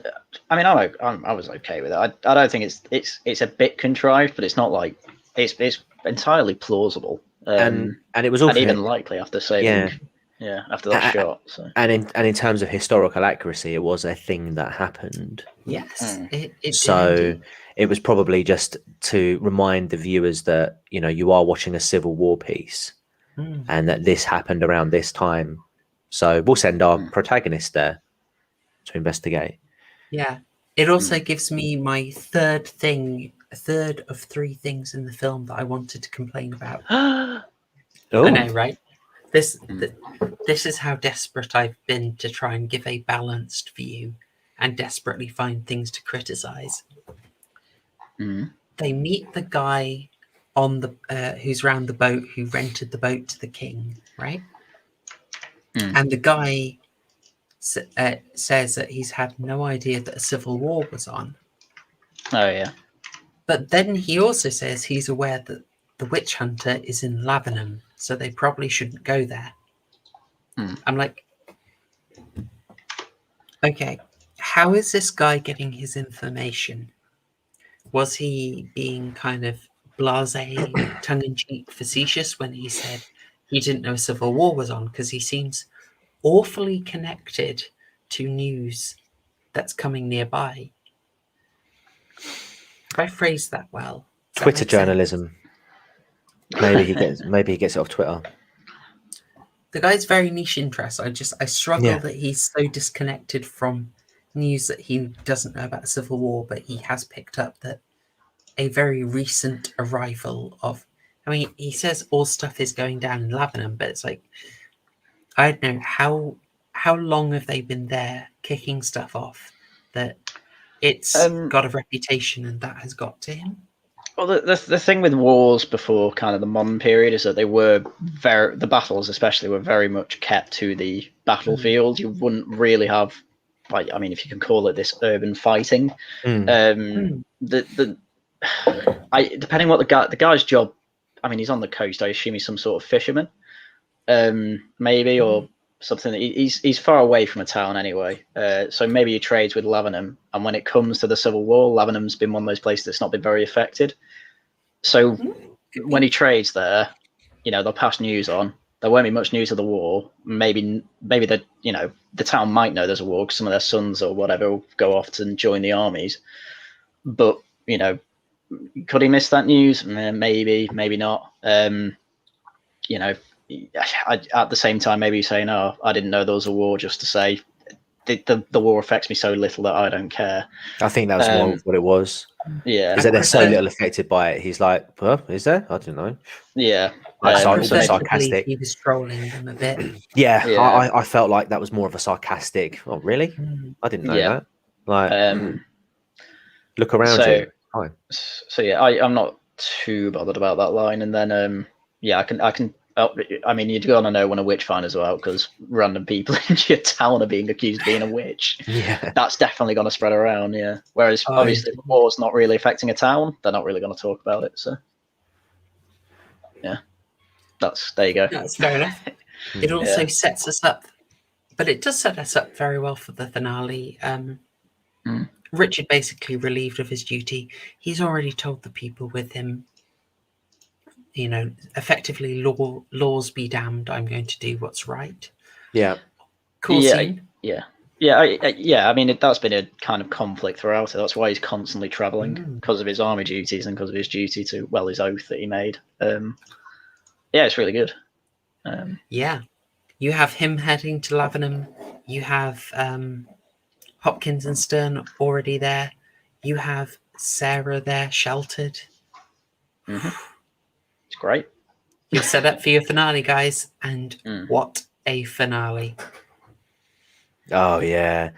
Very visually really impressive for 1968. Yeah, this is... I think it's fabulous. It's one of the ones, one of the scenes that I think Witchfinder General is very famous for.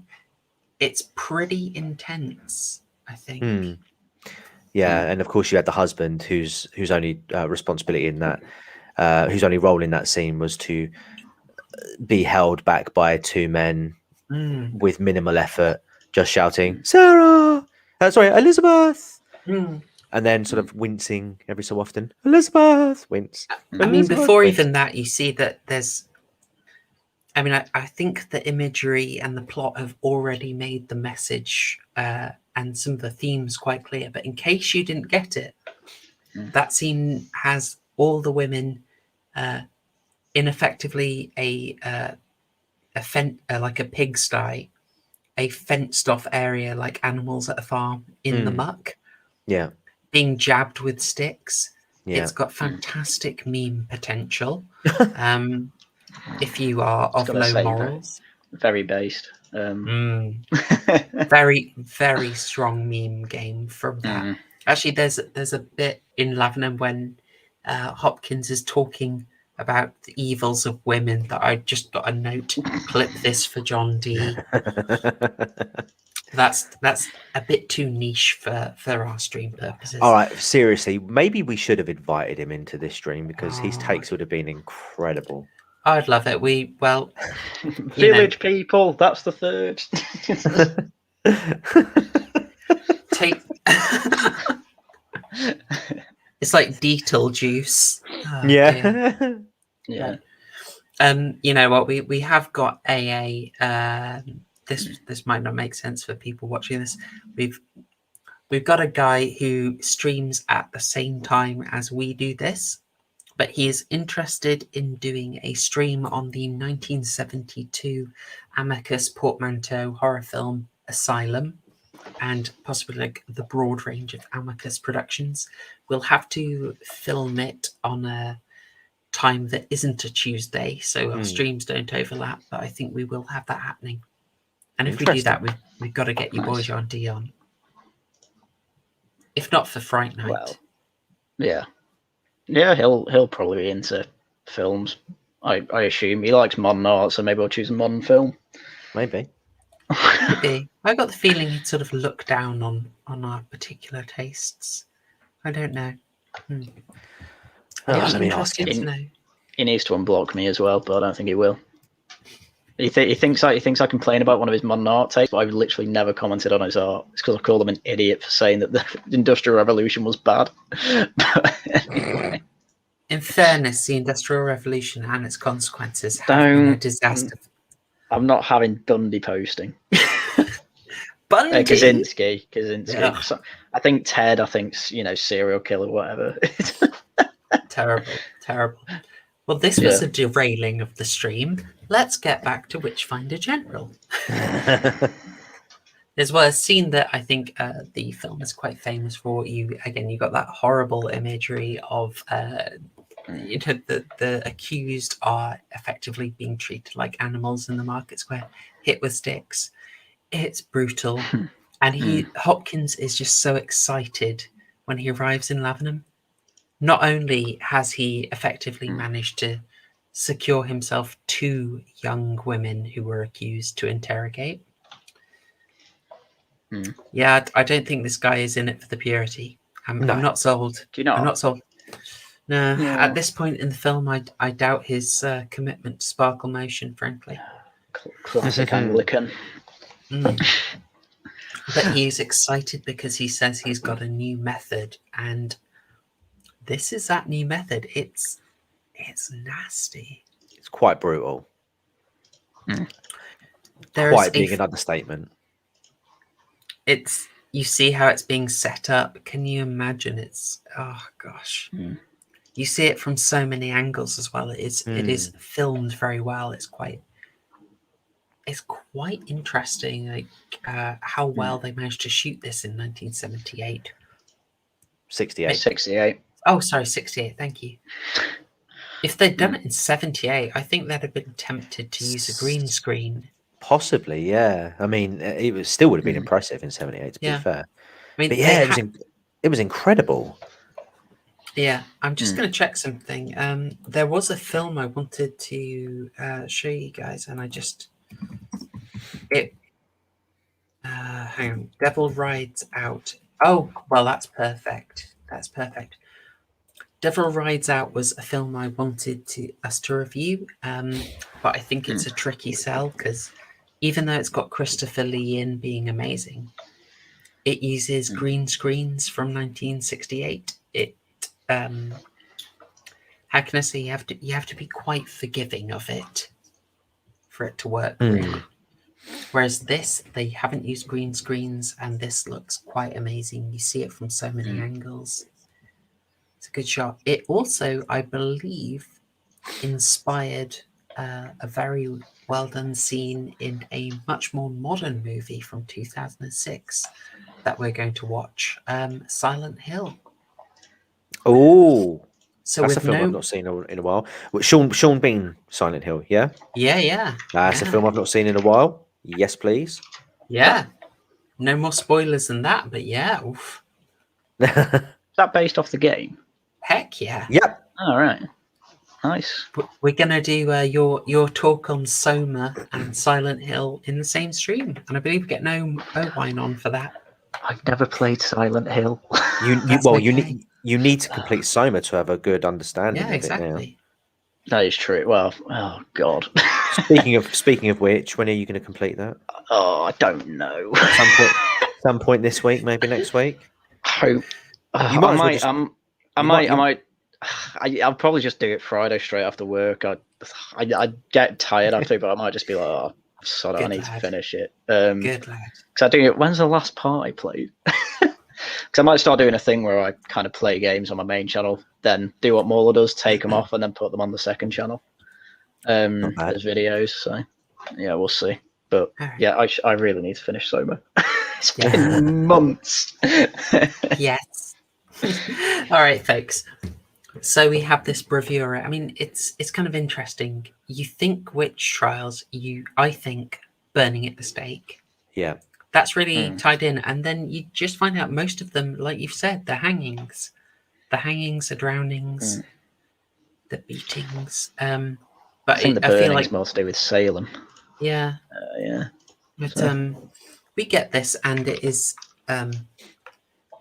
Don't read me wrong when I say it's a beautiful scene.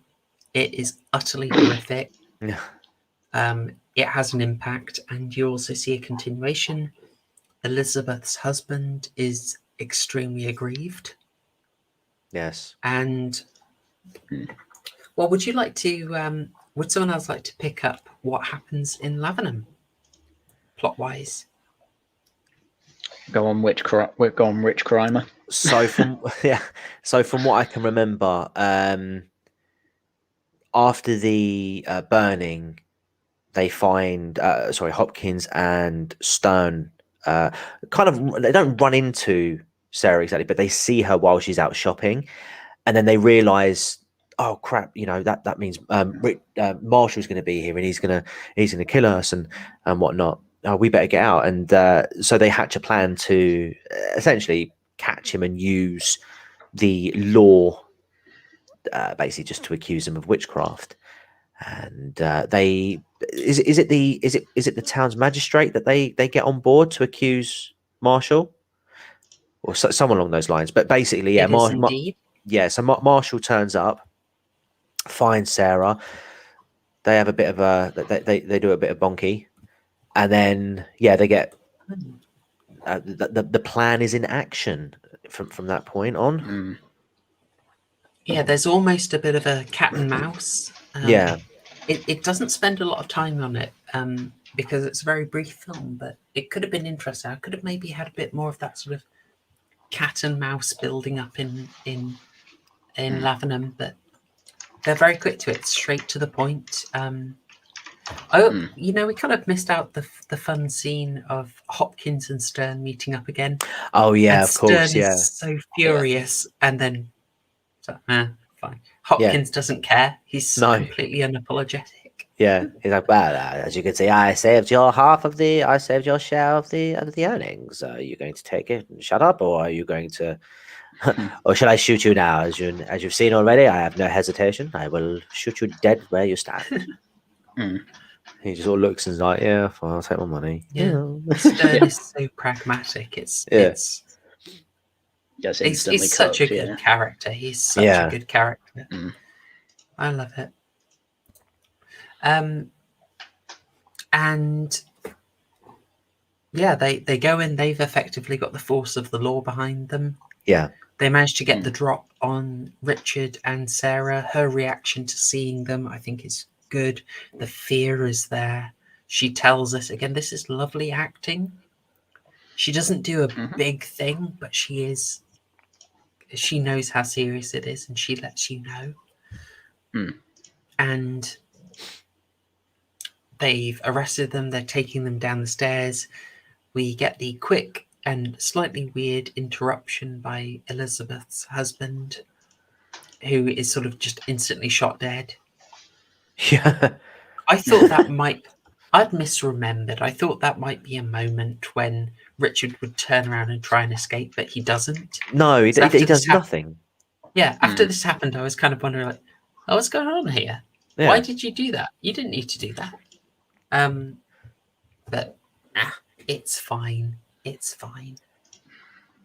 The effective purpose of that is that Elizabeth's husband can tell Richard's colleagues in the army that they've been captured and they've gone to the castle.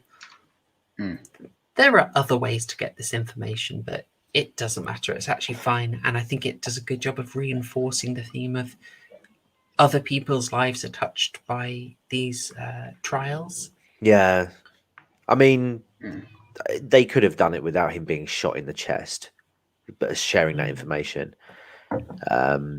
Because, I mean, it did ultimately lead to nothing in terms of, I would have liked to have seen maybe Elizabeth's husband maybe put up a bit more of a fight, or like a surprise attack, injure him in the process and then get shot. But he literally is just like, It's so Hopkins! Oh, shut up! stupid. It reminded me of Indiana Jones, that scene where you've got that guy like swinging the swords around, doing all those like fancy martial arts moves, and then he just like points a gun and shoots him.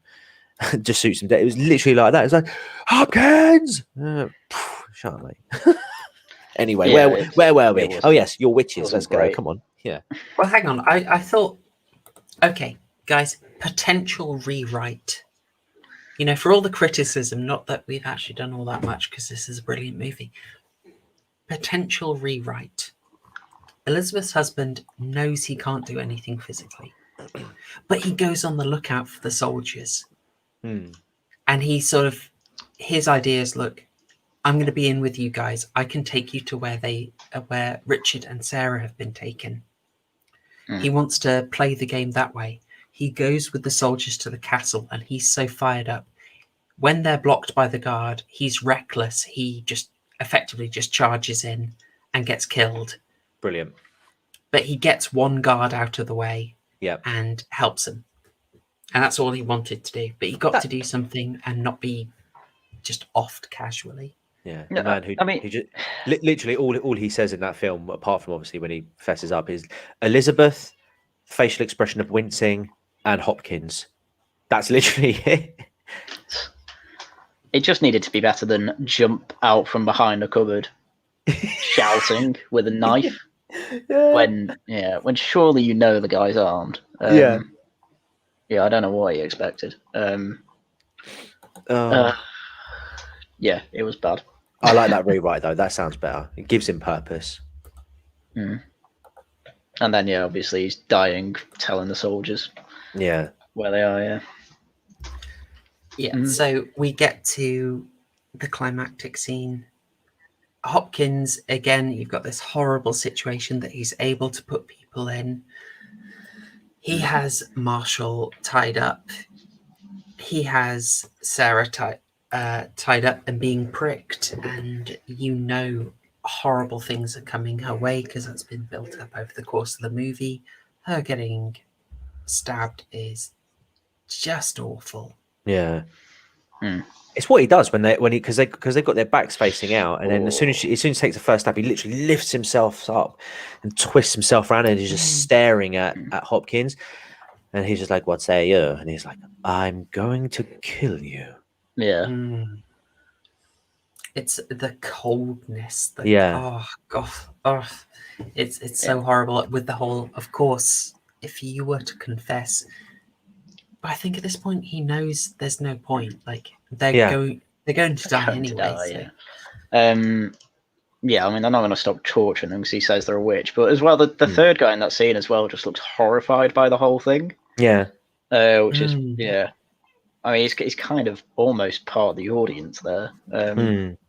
Which is But again, it's not standard. It's not standard Watcher investigation. It's not what they do. They essentially wait and observe, because again, torturing them wasn't well, it was illegal.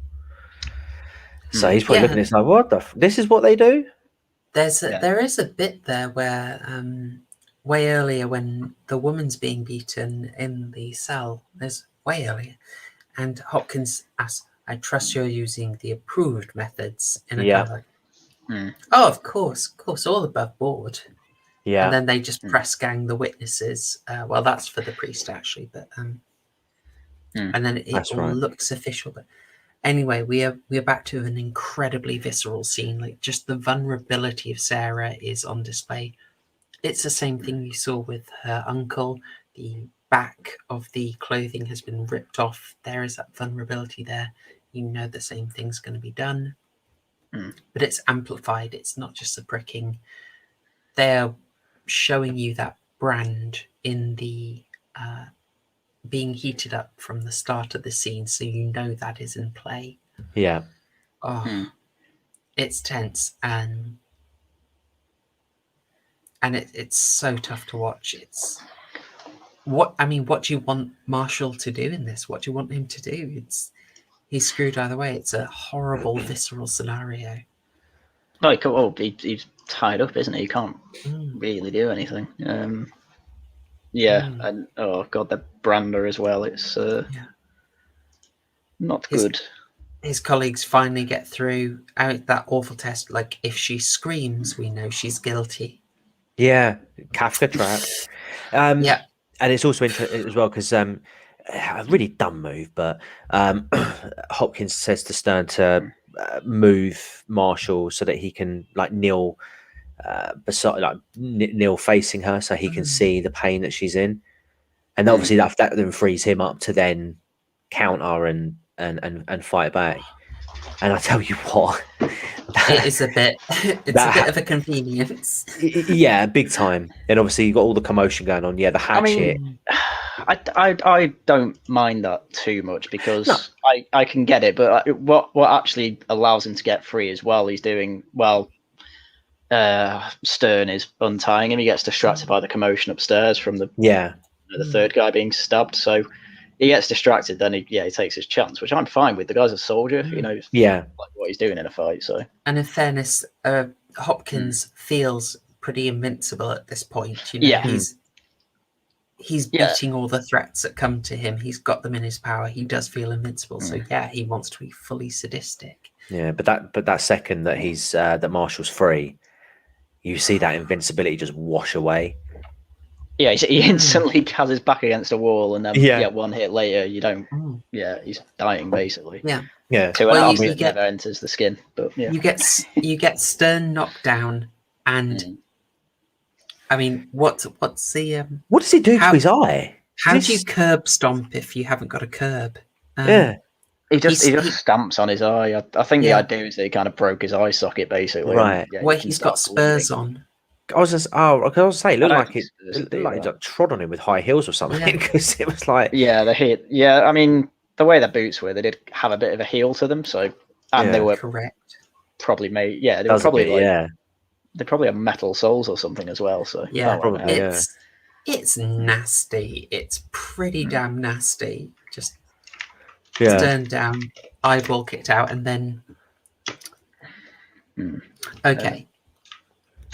Hey, unseemly tangent. It's available. It's available on YouTube. You literally just type the Witchfinder General, and there's a whole channel that like plays old-fashioned movies. It's all HD, all decent quality. Definitely go and watch it, mate. Don't settle for low res. You can get it in HD, and it looks gorgeous. It's unbelievably well shot for something done in 1968. It looks beautiful. So you get that. I mean, 1968, kicking someone's eye out. Yeah. I mean, I saw an eye shot out in a film from 1957. So, and I suppose there's an eyeball shot out in Battleship Potemkin. What's that? 1925. Where's Battleship Potemkin? Anyway, this is a tangent we don't need to go down. This is and then obviously, sorry, after. Sorry, I didn't mean it like that. The bit afterwards, obviously, when he gets Stern out the equation, and then he just grabs the hatchet, and then he just goes to town. I mean, it's not graphic. It's great, but it's not graphic. But you can, but it's the sheer brutality of it. I mean, he is just going ham on him. It's like I wanted more. Again, imagine. Yeah, I did, but again, imagination. Yeah, better effects would have possibly allowed us to get a bit more. But I guess it's in keeping, isn't it? He's not a powerful character. He doesn't put up a fight. No, and he just absolutely takes an absolute hatchet in. Beautiful to watch. And then all these people who've been in basically sadistic power throughout the film, like right at the end, they just become completely incompetent at fighting or anything. The guy on the left here, when he goes to fight the soldiers, he kind of tries to stab one, kind of gets hit, then just throws his knife at one of them but misses. He's clearly not adept at fighting, which is fine. I mean, so this gets you that famous moment. He's just being hacked at and kicked and beaten down, and just the guy's going ham on him. Yeah. And his soldier colleagues see what's going on, seeing a guy basically losing it, and they take the fatal shot that kills Hopkins. And then you get that reaction from Richard, which, you know, from seeing the response to us doing the stream, people remember it. People remember him just screaming, "You took him from me, you took him from me," losing his mind over it. And you got oh, and you got Sarah on the table as well, screaming her head off as well. yeah, that brilliant thing, like, she's not satisfied, she's not pleased. She's just seen her husband, and I think she's scared. And she's been through so much herself. She's completely overwhelmed. It's like, this wasn't the glorious satisfaction of vengeance. This was hacking an old dude down and then just being, "You took him from me." It's just, it wasn't enough. It wasn't enough. Even that level of beating, he wanted more. I was half expecting him to lunge at his own army colleagues. You know? I know what you mean. Do you know what I mean? Like, outraged that, okay, you took him from me, now I'll take you instead. You. What do you make of that ending, Haryan? What do you make of it? I really liked it. It's just nothing good. Well, nothing good is in nothing that kind of makes you feel happy about it. It was just all depressing, and how horror films probably should end. With it just, you know, it's not, oh, we killed him, we finally did it, yay, no more witch finding for him. No, none of that. Just you're not satisfied by it at all. Yeah, you're out of danger, but you've basically gone insane. Hence, when she can finally feel safe, now she just screams. It's like, yeah, she's gone mad. It was good, really good. Shows you what. But yeah, shows you what can happen to people put through trauma like that. It's, Yeah, I mean, this is doing. I've talked about sort of my own biases in horror. There are things that instantly I'm putting you up 2 or 3 points out of 2 or 3 burgers out of 12, and like the big operatic, highly detailed gore moment that's built up to, that's one. And the other thing that is I'm so weak for, I love it, I'll updoot instantly. You have the ending where it's not a quick resolution. It is just some scene of horror, and then someone left sort of screaming in terror, screaming in agony, and the film ending on that. Oh, I love it. Yeah. It's my favourite thing. I love it. Yeah. It sounds so well adjusted, doesn't it, guys? It sounds. Yeah. Having said that, yeah, it's not like that's the only that can get you a masterpiece of horror as well. Because as I keep saying, Blind Manor is one of my favourites, and that's not quite this ending, is it? It's quite bittersweet. So yeah. How about you? What? By the way, guys, everyone in chat, I would like your score in the burgers. We have not found a replacement for burgers. We're going to keep with burgers. Out of 12 burgers, I'm seeing some scores coming in. How about you, Witchfinder General? Let's have those final thoughts. Yeah, very good film. Surprised me a lot. I didn't think I was going to like it at the beginning. The opening scene was brilliant, and then it sort of waned off for me a little bit. I felt like it was going to wane off for me, but I was drawn straight back into it. 80 odd minutes, fantastic. Told a complete story, well fleshed out characters, deep as well. A good universe building. I would give it 10.5 burgers with some cheese, tomato ketchup. That's solid. Yeah, I really liked it. Nice. I think it would be an 11 for me. I have some minor quibbles on the choice of music at some points that I felt dropped the tension. There were just bits in the finale where I wanted gore. I would have liked a slight reshoot of how Hopkins was finished off, even though I know part of the point of this film is to not deliver you the sort of cinematic big moments. It's to present horrible things in a fairly bleak, natural angle. And but gosh darn it, I wanted that. Maybe I'm weak. Maybe I'm spoiled by current cinema.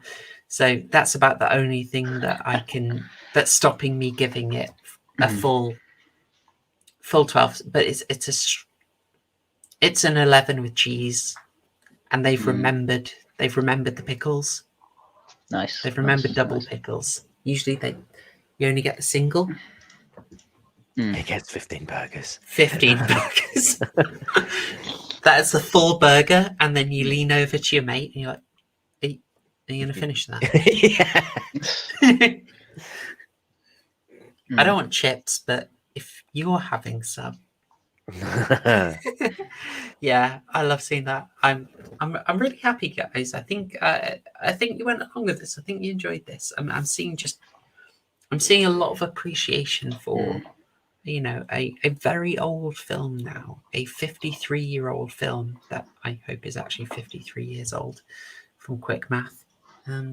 Yes, it is 53.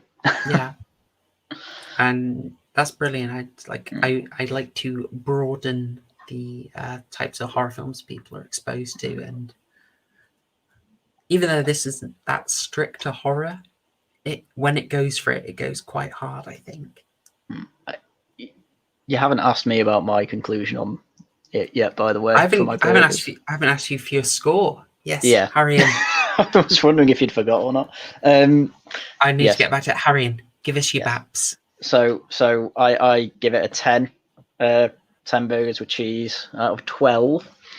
There wasn't much wrong with this film, really. In fact, the things we were pointing out is you could even come up with good, infer reasons for, as we were talking about. So it's not the fact that this film necessarily has flaws. It's just the script has a lot of cause and effect. That's all good. It's objectively it's good. It's just I don't think it does anything kind of outlandish. If you know what I mean, it's a simple plot. That's fine.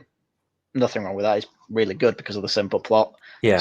The stakes are all fairly consistent. It's basically two small villages and an army lad, and that's basically all the main characters. And then the stakes are people you care about will die. That's fine. And you're killing them out of revenge. It's not particularly complicated. It's simple, so that's why it doesn't get the extra 2 burgers. Just that. But I wouldn't necessarily call that a flaw. This film is exactly what it's trying to be, and it's really good. So go watch it. There you go. Oh, I love hearing you say that. I love it. Haryan, I always find your contributions really interesting because you're not a horror obsessive. You're mostly watching modern stuff, and so I'm all like, oh, how is he gonna find something with a sort of older pacing and older shooting style? It's good. It's I mean this I try and base them all on kind of the same thing, but and to be honest, the fact that it's shot not like a modern film I really like, because modern films do a lot of annoying things in horrors where they'll go up close with gore, spend too much time putting the camera on, like, oh, look at these visual effects we've spent so much time on, the viewer needs to see it all. It's like, yeah, all right. Whereas this one, it's just the reason that they spend so long stabbing them in the back is to make the point that this is a very painful scene for them. It's not to say, look at these effects, they're great, which I really like. So yeah. Oh, fantastic. I love it. I love it. Yeah. It's also like, as you kind of pointed out, it's some subtext there is like, generally if you're watching modern films, everything is it's all basically in the post-Halloween paradigm, or post Black Christmas 1974 paradigm, I guess. And that's like everything is a reference to this. So something pre that can seem really alien. But anyway, yeah, I think that is pretty darn positive all round and very well deserved. Oh, we have a late score in. Yes. Yeah, in fairness, yes, the day for night is that's fair enough. Oh yes, yeah. Some of the night shots, they weren't as bad as episode 3 of the latest season of Game of Thrones. Bad, but it was hard to tell what was going on. Empire, so far you have been delivering, my friend. Yes. We are seeking a particular guest for Candyman, which is holding off us doing that. We have someone booked for The Descent, so that is very much on the way. I'll confirm with you guys post stream. But at this point, hopefully we have made the case for Witchfinder General. As for horror homework, we have a small quandary. I am not going to be here next week, and I'm not going to be here the week after. Slacking. Shocking behaviour. Poor. Oh. Why do I bother coming back? So there will be a 2-week break. I will see if I can get. I'm going to try and get some content out to play next Tuesday. I will see what I can do, but there may be a gap, so I apologise for that. But we have a lot in the works, and I feel weird saying it with such attempt at build up. There's a thing I've been working on for a while that I will be able to release. Certainly when I am very soon after I am back, and I probably won't wait for a Tuesday to drop it, but I might premiere it in a stream first. Oh, so I'll keep that in a... Rory, wait, really? That's quite incredible. Rory, you know everyone. What? That is amazing, my dude. Are That's you amazing. my stepdad? Because my stepdad knows everyone. I remember a You kid. with Carrie Elwes, my goodness. There's a bit of pushback on modern torch films on the channel. I'm trying to slowly convert people to see that some of them are good. The project, one of the projects I'm working on is a big defense, a deep dive into Saw 3, because I think I've seen it written off basically by people who should know better. I'm going to make the case for it. I'm going to convince people. And I'm not sure if we'll do a full Saw review, but I have been thinking it would be worth us maybe one time discussing, and maybe think about this while I'm off. Think about how much of Saw is very closely inspired by, drawn from, influenced by Seven. Have a little think about those films. I'll have to go and watch Seven in order to think about it. Have you not seen it? I've not seen Seven, no. Guys have changed. But I know. I think we're going to do Seven. But I know who Destiny's Child are. And I've watched Buffy. Literally got no idea what these are. Boomers. That's amazing. Okay. All right. Well, yeah, I feel definitely I can set horror homework for Haryan and that crime guy. You guys have to watch Seven, because oh my goodness. Well, maybe I will. I love it. It's the director of Fight Club. He's a good lad. Oh, nice. Right. But for now, I'm going to sign off. As I said, I'm going to be off for 2 weeks. I cannot guarantee content. If I can get something prepped, I will have it out for you on Tuesday. But bear with me. And thank you again for watching live. Thank you for people who've watched on the catch-up. And again, smash that like button. Smash that like. Do it, guys. And don't forget to hit the notification bell so you can stay up to date whenever Proper Horror Show releases a new video. Jab that like with the pin button. Oh, no. Prick it. Dunk that like button in the water. If it sinks, it's a like. If it swims, it's a like. All right, folks. Share the channel around if you know it. And final words. I'll just ask, guys, have you got anything to shill? So I have been incredibly busy. Life is returning to normal for me. Back to work full time. Well, I was working full time anyway, but I'm actually back in the offices now, so I have a lot less time when it comes to my cases. So, unfortunately, I am pretty much ending deadlines for videos. But what I can commit to is I am still working on them. It's just taking a little bit longer to get out. I am working on a missing persons case, which I would like to have out next week, but I will keep everyone updated on Twitter at That Crime Guy, and as well as on my channel, That Crime Guy. So if you aren't already, subscribe. We're on our way to 2,000. We have 79 subs to go now. So yes, if you like true crime, then you will love That Crime Guy for all your true crime needs. Well said. Couldn't have said it better myself, Empire. But yeah, content is still coming. I might have a short video. There's been another update in the Sarah Everard case. So I'll probably just do a quick video on there. I might even just quickly do a live stream, just going over that very quickly. But yeah, that's me. Nice. Haryan.